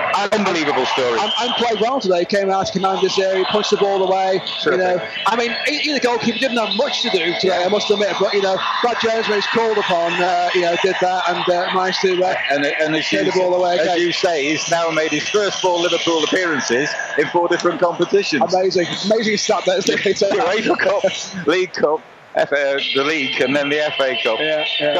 Quite amazing statistic. That's history, that is. No one's ever done that before. No, haven't. But Liverpool in the final. Yeah, so in the final, it's going to be either Spurs or Chelsea. Do you think Liverpool would rather have Chelsea this season? Because Chelsea's obviously, not having a great season, whereas Spurs have dipped. And really, Spurs are looking to resurrect their season now. The FA Cup final for them is probably the pinnacle of their season, do you think? I'll tell you, I'll try and give the Blues a bit of comfort. The story this year, Fernando Torres. Chelsea. Yeah. I think it will be Chelsea. I think Fernando Torres will probably see them through to the final tomorrow here. Yeah. And I think he'll have the game of his life against Liverpool. And from a Merseyside football supporter's perspective, I'm very slightly worried that Fernando Torres will come back to haunt Liverpool at Wembley. But let's not end this on a downer. It's been a fantastic day for Merseyside. The fans have had a great day. Yeah. The day's still young. It's only 2:30. There's a whole programme of league action to go this afternoon. There's a sports programme back at Radio Broadgreen to go for everyone to enjoy. I'm sorry for the blue half. I'm pleased for the red half. But everybody, I can assure them, from Wembley has done them proud. Okay, well, once again, thank you to Chris and to Paul at Radio Broadgreen for the engineering side today. Let's try and see if we can bring in Chris, have a chat to him. Chris, I know you're blue, it wasn't what you want to hear, but it was a good semi-final overall, a good game of football. Yeah, there wasn't too many in the way of chances for either side, especially in that first half, but I think in the end, Everton for most of the game looked more comfortable on the ball and looked like they wanted it more, but they just lacked that bit of creativity where they could actually create clear-cut chances, and Liverpool took theirs at the end of the game. Yeah, I think you're right in terms of the creativity really was an issue, wasn't it, really, from Everton's point of view towards the end. It was literally a game of 2 halves in the second half. The fans just cheering there, they've seen the replay of the goals going in. But yeah, Everton in the second half really just didn't seem to get going really. Their passing wasn't as crisp as the first half really, and the chances. And Liverpool, I think, found a way of trying to isolate Jelavic really. He was more powerful in the first half. He caused more issues. And that was the difference, I think, in the second half, really, Chris. Yeah, I'd agree. I think there wasn't a question of effort from any player on that field. I think they all gave 100%. I think, though, Liverpool were able to sort of cut certain Everton players out of the game, and I'd argue Tim Cahill was pretty much ineffective in that second half. Gay sort of didn't have as many runs down the wing. I think Liverpool just upped the game. Taking off Mackay Gay, who really, to me, today was very disappointing. I've seen him play, in quite a few games, and I've seen him really being very prominent, running down the left-hand side, and getting the crosses in, causing all kinds of problems. He didn't do that today, really. He was very much a passenger, really, today, and didn't do as well. And I think Everton fans will be disappointed with his performance as well today, Chris. I want to disappoint. I think maybe it's a bit of too much of a step up for him. He looked tired. I think that was a big problem for Everton going into the last 20 minutes there. A lot of them did look tired. I think it finally caught up with them. But I think full marks to Glenn Johnson today. I think he had a solid game and was able to keep him out of the game more or less completely. Yeah, I think really you're right. A lot of players did flag. I mean, obviously, as we know, the pitch is slightly bigger here today, but not much bigger than Everton or Goodison Park. Both, pitches are big there as well, nice and wide. It's a perfect pitch, but players did tire towards the end, and it's just a question, I think, of the extra fitness in the end, really, which, just saw Liverpool through. And Liverpool did change their tactics, and certainly, Craig Bellamy coming on made all the difference from that point of view, and did change things around, certainly from that point of view. But Everton, they've had a good playing up to this part of the season, Chris. And I'm sure you're not disappointed the way that Everton have got to where they are in the FA Cup and where they are in the league at the moment. Oh, not at all. I think personally they did give 100% today. They just haven't got the creative players that they have had this season. Landon Donovan, of course, isn't there anymore. But my major concern is where was Drenthe? There was no explanation of where he was. And judging by what happened in the Premiership last weekend, if he'd have been brought on in, say, 65 minutes when they were flagging a bit, he could have given a resurgence to the whole team and it could have been a different story. But we'll never know because he didn't even make the bench. And I think questions need to be asked and the fans need to know, really. Yeah, well, that'll be one, no doubt. There will be asked, but I think there's real promise. I mean, for the Everton fans, certainly Jelavic, I mean, he really is a find. He looks really confident on the ball. It just need now, I think, something more creative from midfield. It needs to be some more support to Jelavic and to try and get the ball to him. Because he will do the damage. So I think really, he is a good find. I think they've done well to get him in, and some said he wouldn't adapt, playing in the Scottish Premier League, but he certainly has, and he's very promising for the future. Let's say as well, especially if some of the younger players in the Everton squad there can step up over the next 1 or 2 seasons and provide him with a chance, likes of Ross Barkley, Seamus Coleman, even Magai Gay, they all step up and hopefully it'll be bright for Everton. But you just get the feeling this could have been one of their last chances for a while to try and win a major trophy under David Moyes, and they might not get a chance as good at this again. It's kind of a bittersweet pill to swallow at the moment, but it wasn't as if Everton were the architects of their own downfall today. Liverpool did play very well, and in some ways I'm glad that Andy Carroll was the person to score it. He's been much maligned this season, and he really did step up today. He missed a chance early on, but he didn't let that get to him, and he scored at a crucial moment. Yeah, he's right in the right place at the right time, and I mean, there was 2 chances before that, really, before he scored the second goal for Liverpool.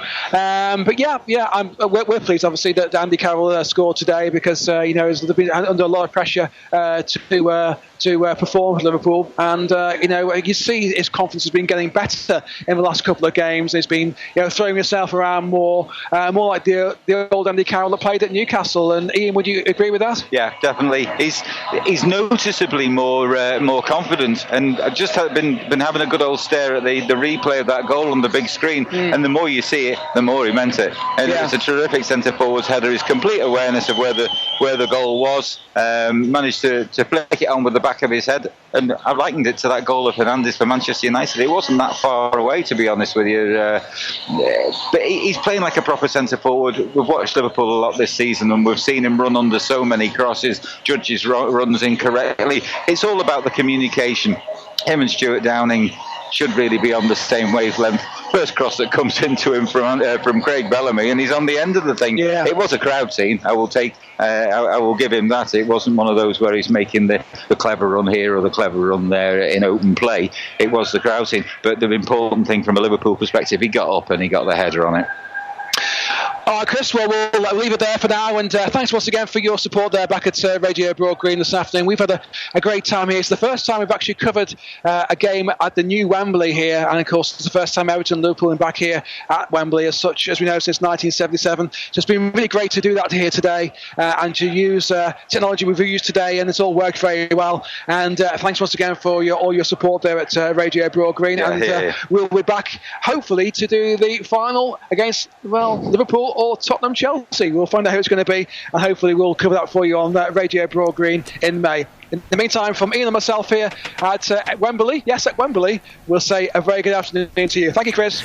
Cheers to Stephen. It could be an interesting May for Liverpool now. FA Cup final is on Saturday the 5th of May. With Liverpool were due to play Chelsea on that day, so it could end up being a Liverpool-Chelsea FA Cup final on the Saturday, and then Liverpool-Chelsea at Anfield 4 days later in the Premier League. So who knows what could happen there. Our thanks again go out to Steve Lord and Ian Kettle at Wembley, and as they say, Saturday the 5th away, all fingers crossed, hopefully they will be back at Wembley for us for the FA Cup final for whoever Liverpool take on, whether it be Tottenham or Chelsea, who play their semi-final tomorrow at 6pm. So thanks again to those guys. So Radio Broadgreen Sport, Liverpool are through to the FA Cup final. Full review coming right up after this.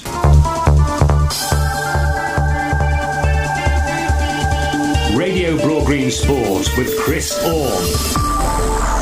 This is Radio Broadgreen Sport with myself, Chris Orme. Chris Burns here as well, and it was a good day for the red half of Merseyside. FA Cup semi-final over and done with, and Liverpool were the winners by 2-1. Didn't start off that well for Liverpool. First goal was scored by that fox in the box for Everton, Nikita Jelavic. Ball now, edge of the penalty area. Liverpool got to do a spot of defending. Jamie Carragher, yeah, it's all confusion inside the box. Jelavic shoots, and Jelavic has scored. Total confusion inside the Liverpool area there between, I think it was Glenn Johnson and Jamie Carragher, and Nikita Jelavic slipped in there to put the ball in the back of the net, and Everton have taken advantage in this game. Doesn't that just sum up Liverpool's season? Complete confusion at the back there, and in the end Jelavic said, well, if neither of you are going to clear it, I'm just going to slot it in right and put it down to Brad Jones, bottom left hand corner, and Everton take the lead. 23 minutes gone.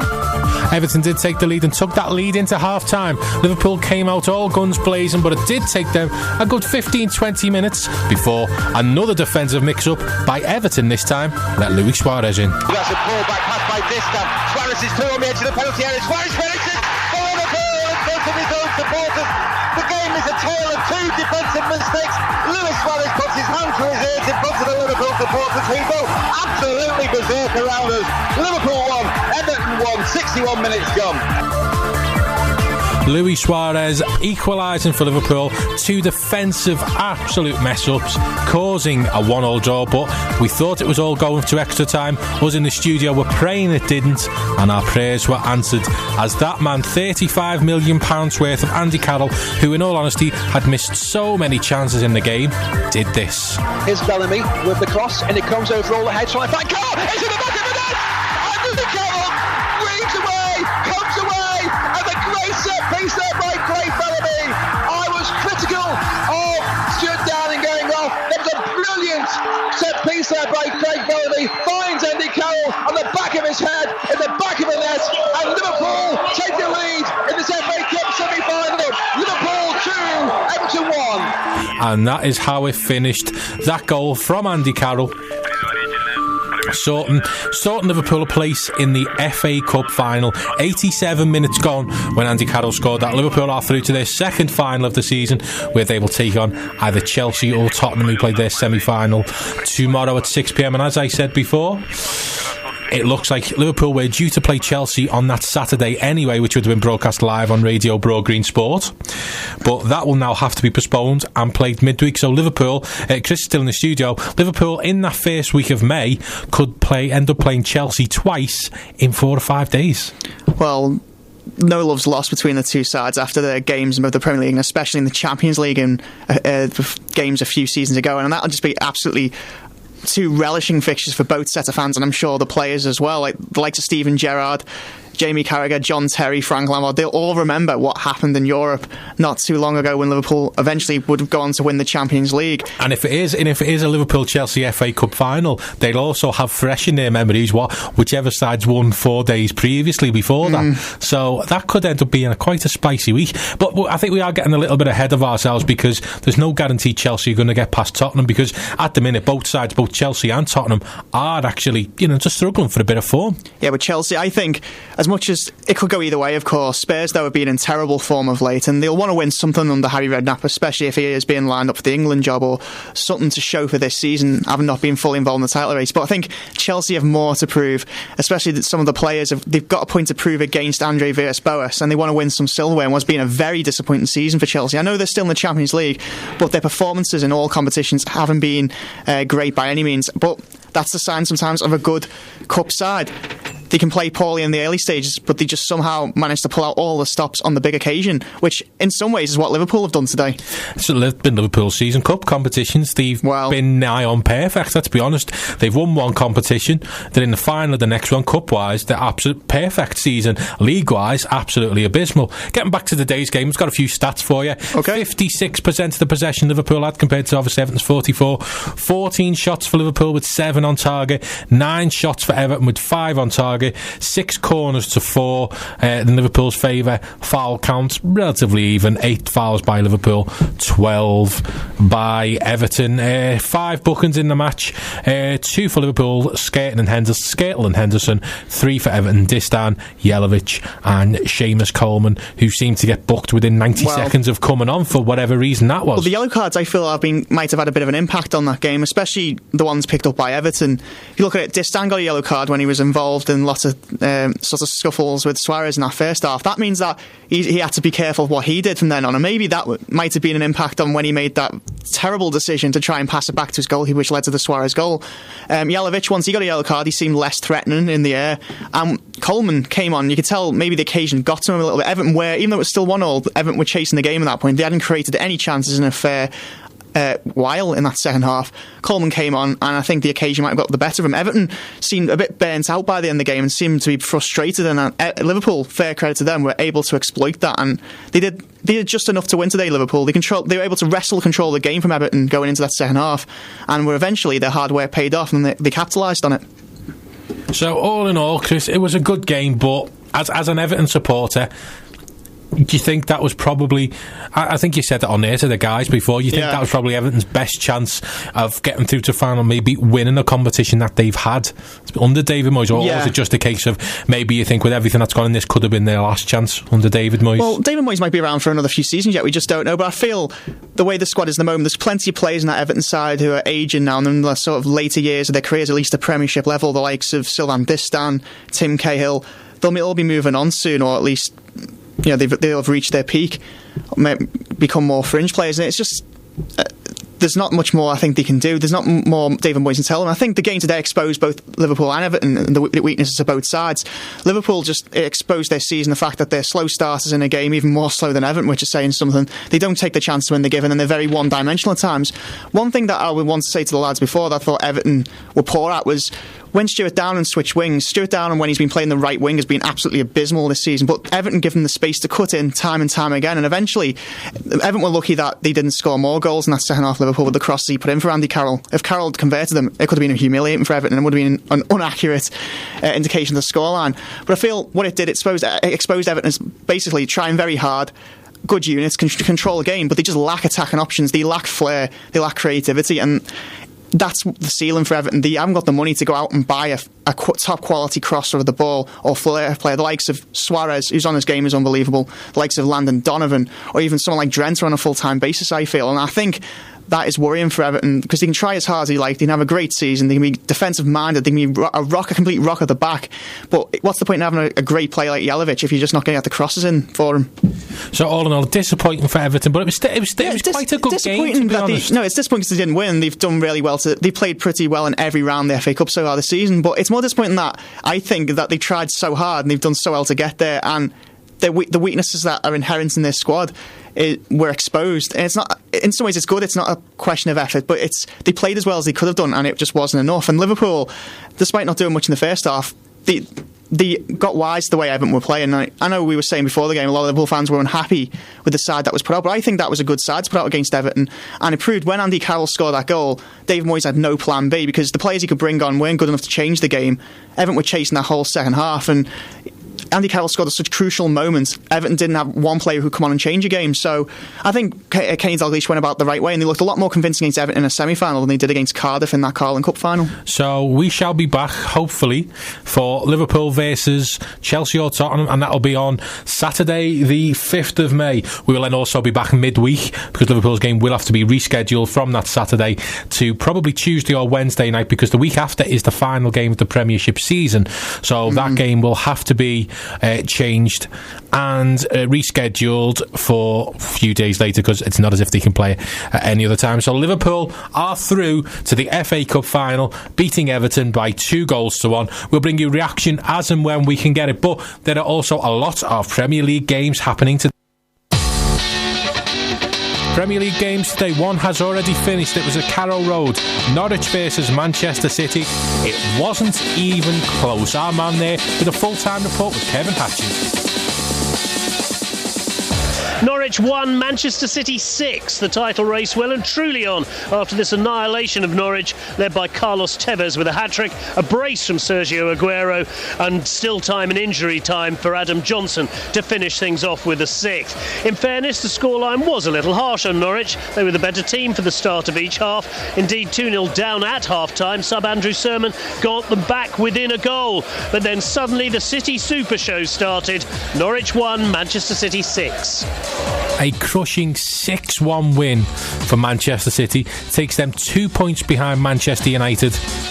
In the league table, Manchester United do have a game in hand, which is tomorrow against Aston Villa. 3 o'clock kickoffs today. First one we're going to go to is at the Hawthorns. It's West Bromwich Albion versus Queen's Park Rangers. Team news is from Clive Edwards. West Bromwich Albion have had to make a further change. They'd already made 6 changes for this game, but during the warm-up, Jonas Olsson has injured himself. His place is going to be taken by Dawson, and onto the bench comes Hurst. That's West Bromwich Albion versus Queen's Park Rangers.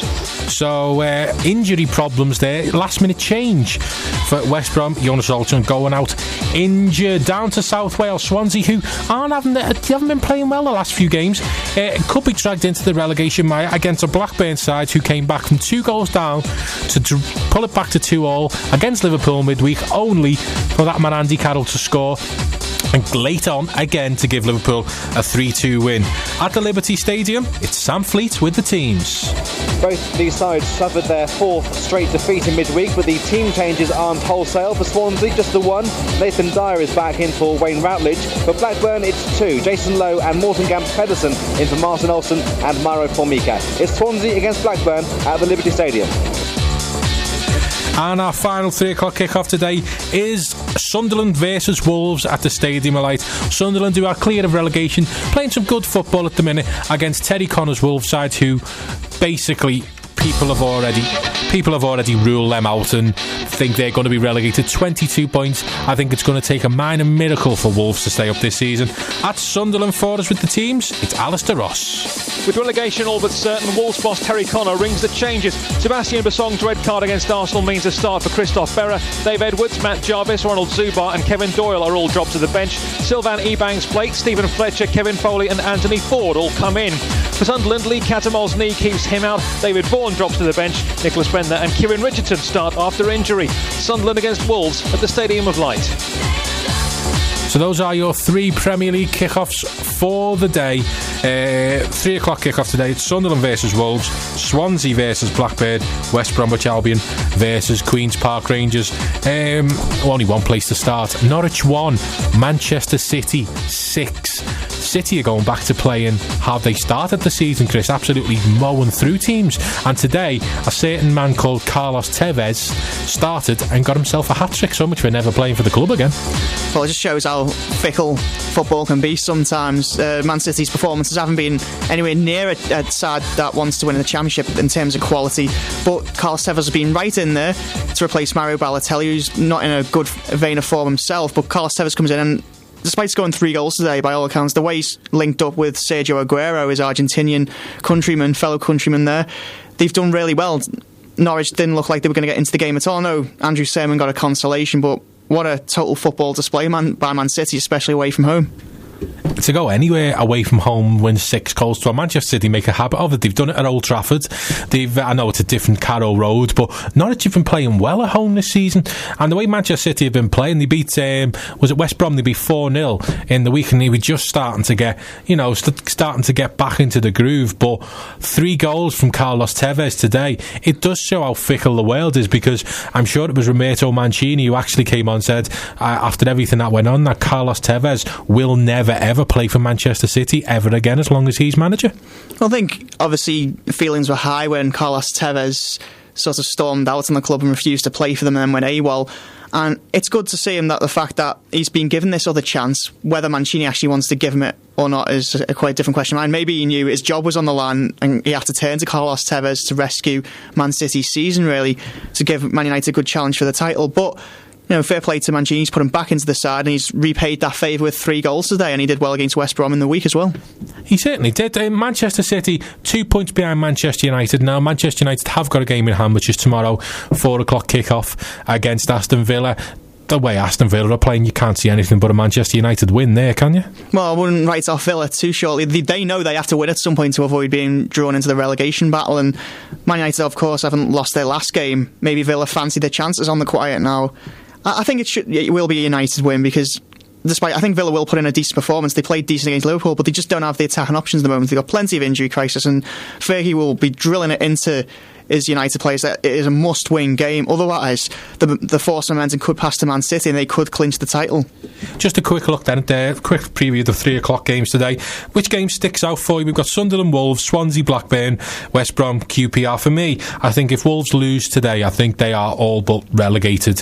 And I think Terry Connor's realised that he's made 6 changes to his starting line-up today. Well, Terry Connor had a massive task ahead of him. Wolves weren't playing well when he took over, but he's lost the dressing room in the process. I don't really think many managers could have coped with what went on. There was signs of shakiness shown in the dressing room under Mick McCarthy. The fact that the Wolves chairman had to go in and sort of give them a public lambasting anyway indicates that there was a problem in the dressing room. But Terry Connor hasn't had the experience of being a manager, and whilst he's been distracted by that, some of the players have led by example, particularly his captain Roger Johnson. I think that has absolutely rocked the club, going AWOL twice, being too drunk for training, and then he had a bust up on the pitch with some of the players as well, and you just feel that they're all but relegated, even if it's not mathematically yet.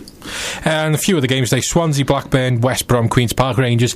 It's a bit of a relegation fight on the name of the cards today. You're listening to Radio Broadgreen Sport. The first part of the major day is done. Liverpool are through to the FA Cup final. We'll be bringing you full commentary and build up to all Premier League games today, and a certain grand national race which we'll be bringing you build up to and full commentary live. Please stick with Radio Broadgreen Sport. We are here until 6. This is Radio Broadgreen Sport with Chris Orme and Chris Byrne. So Liverpool are through to the FA Cup final, beating Everton by 2-1 at today's FA Cup semi-final defeat. If you've got any thoughts or want to get something off your chest about today's game, please get in touch. 282-620 is the phone number. If you're in a hospital extension 6210. If you use a hospital phone, the calls are absolutely free to that extension number.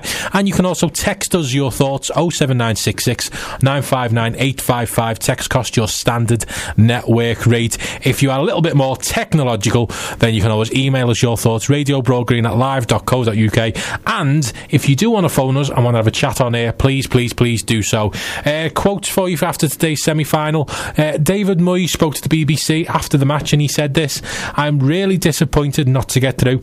We started the game well and thought we weathered them in the second half, but you can't hide the fact we gave away 2 absolutely terrible goals. We'd done well in the game and we were coping. If you make mistakes, it never and won't win you trophies. I'm really sorry and disappointed for the fans more than anything else." So that was David Moyes' view. We've got a few Evertonians coming through, gutted for Everton, but one thing that struck me today: Leon Osman for England. He never ever gets spoken about, but surely he's a better option than Stuart Downing or even Jordan Henderson. Chris, as our resident Evertonian, Leon Osman for England? Well, I think quite a lot of Everton fans have been calling for Leon Osman for England for a few seasons. I think it hasn't helped that he's been injured. He seems to, just as he gets a bit of momentum, sometimes he then gets injured and he's out for a few games. But this season, when he's been fit to play, he's really stepped up his game. You know, Leon Osman's been known as a sort of industrious, hard-working midfielder. He always gives 100%, and you usually know what you expect from him in recent seasons gone by. He'll win you the ball. He'll put a few tackles in and grab a few goals, but this season, with the sale of Arteta, he's really stepped up his all-round game, and he's looking deadly on the wings in a lot of games, as well as being a good industrious midfielder in the centre. It's just a pity that today Liverpool, despite Osman and Fellaini looking good in the first half, tackling hard, Liverpool basically just upped the game in the second and pretty much got to the ball before they did, and you just felt that Liverpool were just slightly better on the day and, more importantly, created the better chances. And you have to be honest, I think David Moyes is spot on there. What cost Everton the game was literally just two terrible mistakes to give away. The goal, the first goal was an absolutely awful mistake from Sylvain Distin. Yeah. I don't agree with what I think it was Ian Kettle was saying on our commentary team, that wouldn't have happened if Phil Jagielka would have played, because Distin's been Everton's one of the better centre halves they've had this season. You can't just take him out. You can't say that. Well, he's been our best defender this season as Sylvain Distin, and his partnership with Heiting has been really good. The problem with Sylvain Distin is he's sort of getting on in his playing days. I think he's 33, 34 now. But despite that, he's a great athlete. He gives 100% and he's quite pacey. The problem with Sylvain Distin is it just seems by chance on the big games sometimes he makes one error and it's always costly. I remember in the Europa League a few seasons ago in the prime of his career, I remember the rookie Jack Rodwell played the ball back to him that he shouldn't have and caused a big mistake, but Distin didn't cope with the ball that was played back to him at all well, and it cost Everton their chance in the Europa League in the end in a very important fixture. And it seems today, despite Carragher and Agger mixing up, Distin, he had a ball again that shouldn't have been played back to him, and he was exposed by the very pacey Suarez, who, bear in mind, Suarez still had a lot to do, but what a finish it was to put past Tim Howard, and up till then Tim Howard had very little to do. The second goal was just an awful, absolutely, the build to it was an absolutely awful tackle by Seamus Coleman. Seamus Coleman got booked after about 90 seconds of coming on, and I think he was very, very lucky not to have been given a second yellow card for that tackle on Steven Gerrard. It was a silly place to give away a free kick, and it proved that silly area. Cross comes in from Craig Bellamy. Andy Carroll overjumped all the defenders, nodded it into the back of the net. So it did all stem from what was a very, very average attempt at a tackle by young Seamus Coleman. Yeah, Seamus Coleman, he's set the side alight in the last 2 years. A lot of Everton fans have been very pleased with the progress he's making, but what it shows today is he's still got a very long way to go, and some of his greatest assets that Coleman has is his passion to be in an Everton shirt, his grit, his determination and being quite pacey. He's a good all-round midfielder, but I'm afraid it's those attributes today that have cost Everton a goal. He was maybe the occasion got to him, somebody came on the field and Everton were chasing the game, so he probably knew he had to put a good performance in, and it just got to him. He rashed tackles, but he wasn't the only one towards the end of the game, and I feel Everton principally lost this game because of two mistakes, but they also lost the game because they didn't create enough. Just imagine if Andy Carroll had scored the two sitters that he missed, especially that first one. Imagine if Suarez had capitalised on the chances he was given more. And that's no disrespect to Everton in terms of their defensive play. I think they were great at the back today, apart from the two mix-ups. But going forward, they tried hard, they worked hard, they ran with the ball, they controlled the play for most of the game, but they just haven't got that cutting edge in terms of creating chances out of nothing for the likes of Jelavic and Cahill to feed off, and it's worrying. Do you agree with, just on the Liverpool side of it, do you agree with me though, where Liverpool are through to the FA Cup final where they're going to take on either Chelsea or Tottenham? My personal opinion is Liverpool are going to have to play a lot better than they did today to beat one of those two teams in the FA Cup final. Well, the thing is, if I was a Liverpool fan, I'd be quite pleased with that performance. The first half, they were pretty dreadful, and I think that's more because Everton played so well and were able to dictate the pace of the game, but they came back from that, and despite all the problems they've had in the Premier League recently, they were able to keep the focus, not let the missed chances get to them, and actually capitalise on it. In the last 20 minutes of that game there, just maybe 10 minutes or so before Seamus Coleman came on, Liverpool dominated the game, and I think that was them in full gear. And I think the last 20 minutes, you can't find anything wrong with that Liverpool performance. They were great, and I think if they can play like that for a full game, quick off the block against either Chelsea or Tottenham, it'll be enough. Because Chelsea and Tottenham haven't been in great form all season either. So Liverpool are through to the FA Cup final, beating Everton by 2-1. If we get any more reaction from any of the guys around, any guys around like Kenny Dalglish, that we will bring it to you. Just a scoreline that just hit me in the Championship. 11 minutes gone at Upton Park, and the score is 11 minutes gone of the first half, and the score is West Ham United 3, Brighton 0. West Ham scoring 3 goals in their first 11 minutes, 2 from Ricardo Vazte and 1 from Kevin Nolan. Southport, our local side, are currently 1-0 up away to Tamworth as well. We briefly covered before the 3 o'clock kickoffs there, we covered the Sunderland Wolves game. Swansea against Blackburn. They're just reading a few of the things on the internet, and it looks like there is about 100 to 150 Blackburn fans who've made the trip down to the Liberty Stadium today. That just shows, despite Blackburn being in a decent vein of form, they were unlucky not to win against Liverpool, I feel, in the week. The fans are just so apathetic with the way the club's being run off the field, and Swansea is a bit of a distance for a team in the northwest to travel to, but 100 to 150 fans, when they need their fans the most at this time of the season to ensure they stay out of the relegation zone in the final game of the season, it's worrying for Blackburn. And even if they do survive the drop, which they've got a very good chance of doing, especially when you've got the likes of Yakubu scoring goals at fairly consistency, I think that's only the beginning of their problems, because next season, if they stay up, is going to be so hard for them. You wonder, will any player actually, when so many of their players who they currently have won away from the club, the likes of Yakubu apparently is wanting away now. There's rumours that he won't sign a contract at the end of the season. What kind of players will Blackburn be able to get into their side to bolster them for yet another season of fighting relegation. I do fear for Blackburn's future. Where if Blackburn do get relegated to the Championship, I do fear for their future overall as a club, with the way they're being run by the Venkies, and I think he could have another Leeds on the hands where the club basically explodes. Blackburn could end up going down a fair few divisions, and it may take them a while to even get back up. I think it's worse than Leeds in some ways. I think if they stay up, in some ways they're just putting off the inevitable, because at least with Leeds, they were kind of went bust for the opposite reason. They were spending too much money, and they had too many big players too big a wage bill. Blackburn's problem is that they have too big a wage bill for where they are in the league, admittedly, but there's no investment. It's an aging side. They've got no assets really to sell off anymore, and you'd think the Venkies, will they sell the club at all? At least Leeds, they knew once it went bust, sell it off and then bring in people who are willing to put the money where their mouth is, and more importantly, the enthusiasm to see the club return to at least the Championship. Blackburn, however, you just have the feeling that the Venkies will not let it go, because everyone's just wondering, it must be baffling for Blackburn fans why they bought the club in the first place, because it's gone backwards completely. There's been no investments and not one quality player or good signing that they've actually made, other than Yakubu, who when he went to Blackburn everyone thought was an absolute joke. So it should be, you'd think Swansea should have enough strength to win that today. Yeah, I'd pick Swansea to win that match. Well, actually, I'm going to go for Blackburn, just because they're so unpredictable and there's more at stake. And as you were saying earlier on, Swansea haven't been in great form of late, and Blackburn know they need a win. I can see something weird happening, as Blackburn always does in high pressure games, and maybe Yakubu or David Dunn or someone nicking a goal near the end. Another relegation fight today is at West Bromwich Albion, but it's not the home sides who are fighting relegation there. It's the visitors, Queen's Park Rangers, who at the start of the season were, the least fancied to get relegated out of the promoted sides.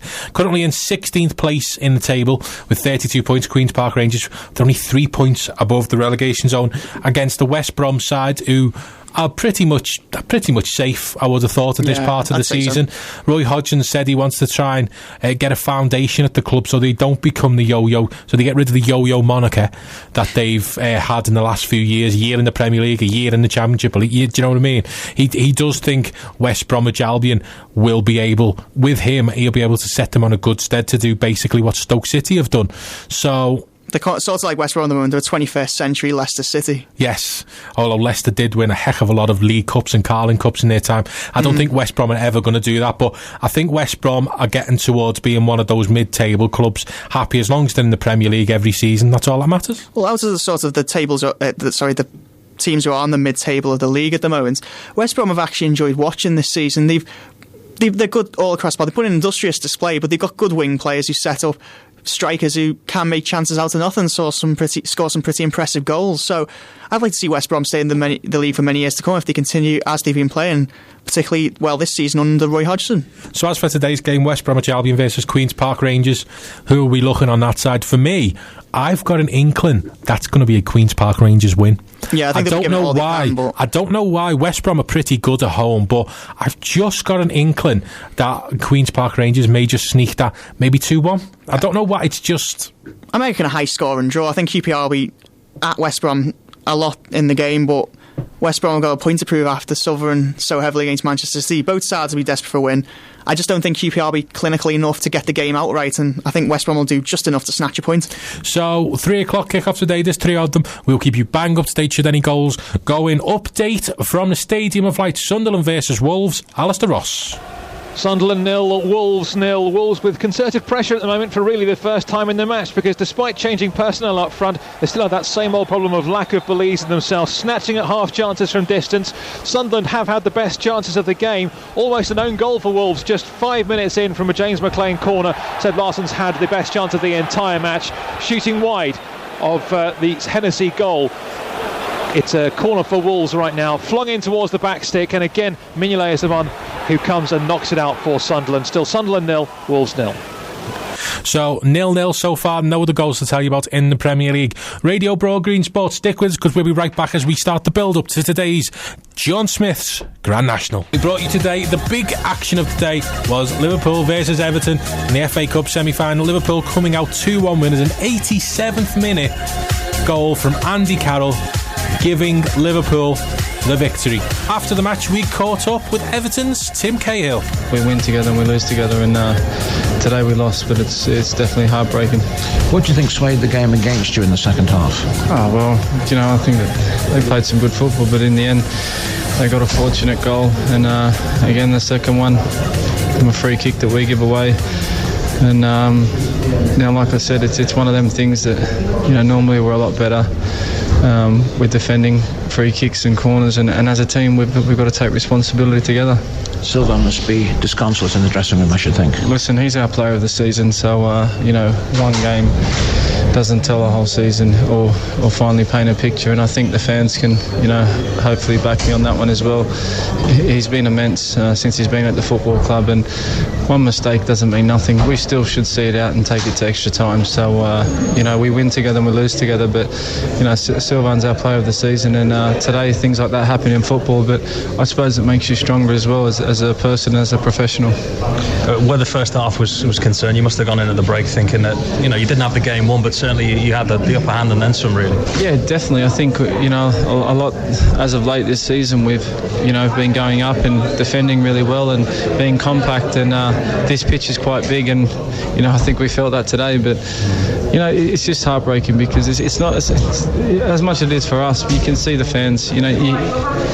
There's no words to express how sad we are for them as much as we are for ourselves. So overall, I wouldn't change these group of lads for anyone, because we do anything for each other, and you see today that we've got to pick ourselves up and see what we can do next week against Man U. You can see in your face that you're devastated about it, but in terms of what you've achieved already this season, it can't take anything away from that, can it, for where Everton have come? No, definitely. The biggest thing about this football club, we're very proud, and we really hold this club in high esteem as players and as fans, and the main thing for us is trying to carry this forward and make sure that we stay confident, we stay positive, and we start building for the rest of the season and hoping to make this the strongest squad possible with the funds that we've got available. So very proud for the football club and all the fans. So Tim Cahill absolutely gutted about today's game. Maybe the size of the Wembley pitch did play a little part in that game. We will never know. We also caught up with Everton manager David Moyes after the match to get his feeling on the overall performance today at the ground, of overall atmosphere inside the ground, and how his team played today. Well, David, after 45 minutes, you look like winners. Yeah, and but we always knew that Liverpool would come really strong in the second half, which they did do right from the start. And I actually thought we'd weathered it. I thought we just about got through it. We rode with luck. Andy Carroll had one chance at the back post. I thought in the main we were coping very well, and I thought we just started to grow back into the game a little bit. When obviously we made a mistake which gave them the impetus then, and it made it just a little bit tougher for us in that last period. It's dreadful when players make individual mistakes like that. He must be feeling awful in the dressing room. Yeah, I mean, Sylvain's an experienced player. He's been here before. He's won this competition, so he knows exactly. So he doesn't need to be told. But then we gave away a silly free kick, which put it in a great position for them to score the second. So look, that happens. That sometimes is the small margins. I thought the margins between the two teams today were very, if anything, I didn't think there was any. I think both teams were at it, and Everton, we've done well to get in this position. Just disappointed today we couldn't take it to the final. It was an excellent first half performance. I mean, was it a case of trying to push on second half or hold what you had? No, it was a case of knowing that we were going to be put under pressure, because I think if we'd been 1-0 down, we'd have done the same in the second half. So we knew it would happen, but we wanted to make some passes more. We wanted to try and keep the ball off Liverpool as much as we could, and we attempted to do that, but a lot of Liverpool's balls were up to Carroll on for Suarez. And I thought in the main we dealt pretty well with it. I thought we'd sort of competed and done what we had to do. But we always knew that Liverpool were going to come out and give it a go. They weren't going to sit back and not do anything about it. Can you say anything to the players? Are you the kind of manager that will speak to them now? Will you leave it a while, because it's so raw, isn't it? Yeah, but I've said, we we make mistakes, then you can't do it. If you're when it comes to these games, that sometimes that is the defining moments, the difference in the game, and it probably was the difference in the game today by the end. You've got here by a great run along the way. You've got some great players in there. It can't take anything away from how far you've come. You want to be here each and every year now. Yeah, you want to get to the later stages of every cup competition. We got to the last 4. We're in good company.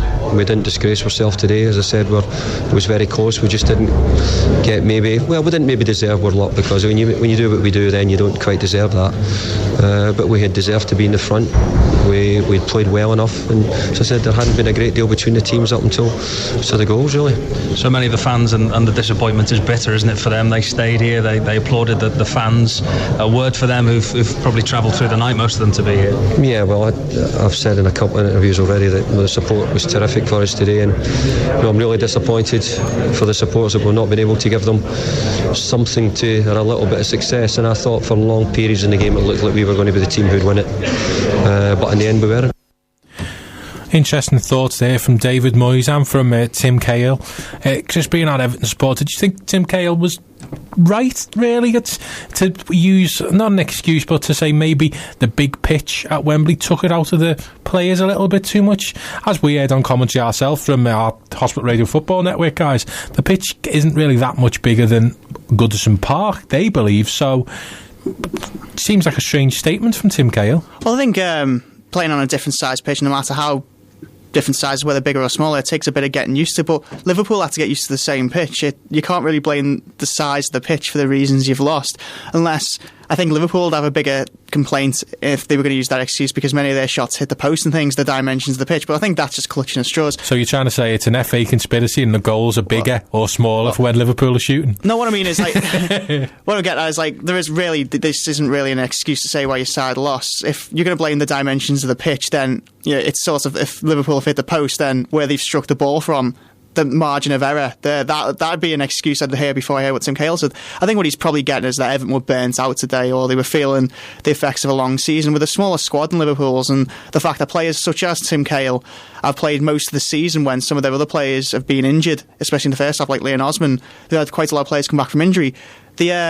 Such a big occasion is going to get to them in terms of their all-round fitness, and you could tell, I think Everton were flagging towards the end. I think the decisive factor was the Andy Carroll goal was scored so late in the game that Everton had no way back into it. David Moyes' game plan was completely destroyed at that point, and he didn't really have anyone who could come off the bench and sort of turn the game around. I know Victor Anichebe came on, but it was probably a bit too late for him to make that much of a difference. I would have liked to have seen his introduction as well as Seamus Coleman a little bit earlier, but at that point, Everton were trying to defend the 1-0 lead. I think that's probably part of the reason. It's a similar story to when they played Chelsea in the final 3 years ago, is that they scored perhaps a bit too early on for Everton, and they decided not to. I don't think they fully intended to defend the 1-0 lead, but at that point they were, I think, a bit too conservative going forward sometimes, and combined with the fact that they didn't really have any out-and-out flair, skillful player in the midfield who can just create chances out of nothing, and Liverpool grappled well with Jelavic, got the better of him towards the end of the game.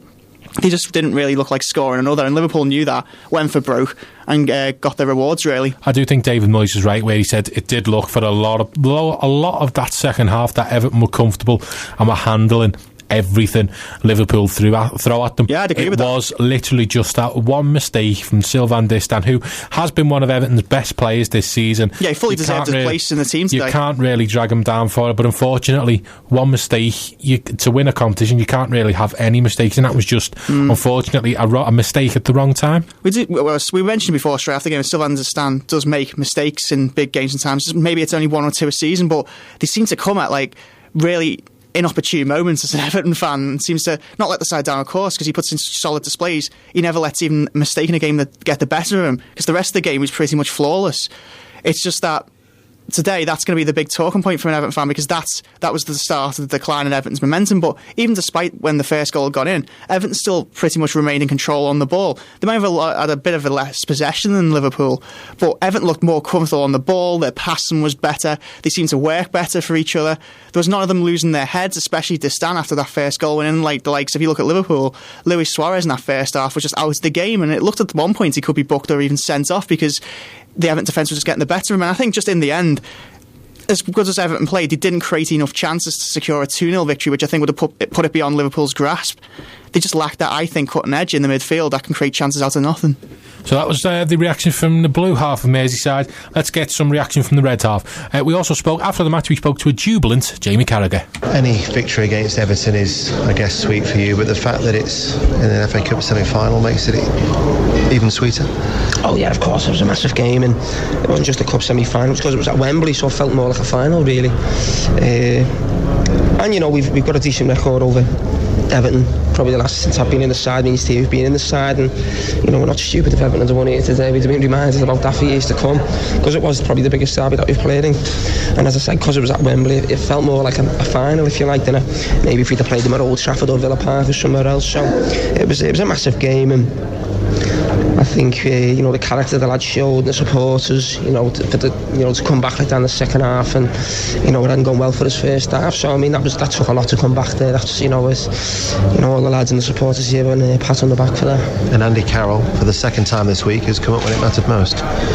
Yeah, I mean, he had a great chance, didn't he? Just after half time, you think, was that our chance gone, if you like? But you know, he kept plugging away, and the lads took a lot of criticism, you know, this season. And you know, people talk about his transfer fees and said that, you know, there's nothing to do with him. He's come to the club, and I said he's a young lad, he's only 21 as well. He's still finding his feet. So, you know, to do that in an FA Cup semi-final, he'll be remembered for a long time for that. Now it's scored a winner against Everton. He'll be remembered for a while. But you know, a game of this magnitude, you know, all credit to him, showing great character. You're always honest. How would you describe this season? Because Liverpool have received criticism, yet you've won the League Cup, and now you're in the FA Cup final. Yeah, I mean, it's people keep, you know, we've had a lot of stick this season, but you know, we haven't won that for 6 years. We've won some. You know, we hadn't played at Wembley before this season, so we've been here twice. There'll be a third one coming. And people, you know, criticise the league position, but they forget for the last 2 or 3 years we finished 7th in the league, which is not good enough. But no, this season's been no different from the last 2 or 3 seasons. So the last few seasons, last 2 Premier League finishes been 7th. So that's where we roughly are at the moment. So it's we're disappointed with that, but it's something that's been happening in the last few years as well. It's not just this season. Jamie Carragher there talking to the BBC. So as he said, makes some very valid points, Liverpool. It is a better season because they've won one cup, they're in the final the other, but it's exactly the same league position as we've been used to for the last 2 years. It's not good enough, but it's not something new. I don't know. In terms of league form, they may have got like the points in certain games that have meant they're currently 7th in the league, but the manner of some of Liverpool's performances, I can't remember them playing so many games as badly as they've played this season. Admittedly, in some other games they've been lucky not to win. They've hit the post so many times this season. You wonder how come the ball, by just random luck, couldn't have just snuck in on some of those occasions and grabbed all 3 points rather than a draw. But some of the displays this season, particularly by some of the new signings, have been pretty poor, and I think that's what Liverpool fans are griping about. But they're like most football fans, they're a forgiving lot, and I think an FA Cup victory along with that Carling Cup could sweeten the deal and it'd be seen as quite a good season. When Andy Carroll scored that goal, Kenny Dalglish was jumping up and down like a child, celebrating on the touchline. BBC Sport spoke to Kenny after the match to get his reaction and what he thought of the supporters backing his team. Kenny, it's been a great occasion and a great result for you, a great day. Once again, the football fans of the city of Liverpool have covered themselves in glory. Obviously, we've got the happy story to tell with the 2-1 victory, but they've conducted themselves magnificently. They made a huge contribution in the atmosphere that they generated, and I think it was a great occasion. And for neutrals that were watching it, they thought it was a fantastic game. For us, we can't speak highly enough of the players coming back from a goal down to win 2-1. It's great credit to them, and I hope they really enjoyed it. And Andy Carroll, for the second time in a week, has delivered the goods when it mattered. Everybody's delivered the goods today. Some people will score a goal and get the credit. Some people at the back, like Carroll, will get all the plaudits what he thoroughly deserves for his performance today. And don't forget Brian Jones coming towards the end of the game and taking the catch out there as well. So every single player that played for us and went on there has made their contribution. And we've used a lot of players in the cup competitions, and every one of them can feel proud as well of the achievements they've had in getting us this far, because they've all made a contribution. And finally from me, did you believe at half-time, even though you were behind, that the players would still come back and win the game? Did you have confidence in your team? That was 45 minutes to go. We're not going to get there and throw the towel in, are we? That's not the way. That's not the way we've been brought up. they went out in the second half there. They started the game well, and then Everton got the goal, and then they picked up a wee bit before half-time. After half-time, they went to get ourselves back in level terms, and then the longer the game went, the more likely it was that we were going to get the winner. And it's great. It's fantastic for the players. It gives them a great lift. And as I say, we've not had some great results over the past few weeks, but the most important thing is we kept the belief, and everybody kept together at the football club. And this football club's stronger than any other faction you'll ever find anywhere in the world. So as long as we stand beside each other and work with and for each other, then we'll be okay. What's the scene like in there at the moment, Ken, amongst the players? I don't know, I'm out here. Ask them yourself. No, it's difficult in a semi-final when you win, because we've got huge respect for Everton, Moisey and every one of the players, what they've done for the football club. We're not going to gloat about beating them in the semi-final, and also all we've got as reward is to get to the final. So that's going to be a game irrespective of who we get. We'll just enjoy the moment and make sure we don't get carried away, and we get ourselves back working during the week and get ready for the games that are coming up in the league, and also for an FA Cup final. Quite a jubilant Kenny Dalglish there, giving praise to all of the fans from the city of Liverpool, not just the Liverpool fans, Everton fans as well. And it was a decent game. It wasn't everything we thought it'd live up to, but it was still a decent game, Chris. It was short on chances or in clear-cut shots on goal, but it wasn't short on drama by any means, and it was thoroughly enjoyable to watch.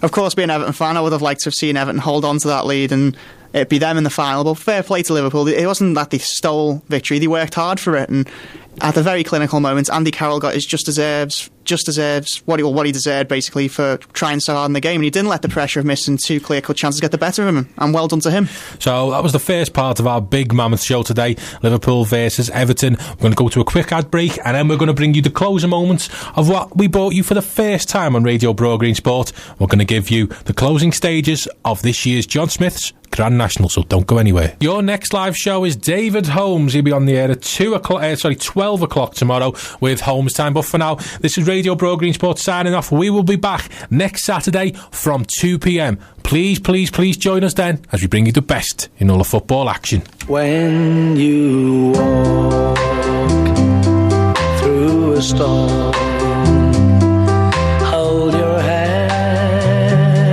up high,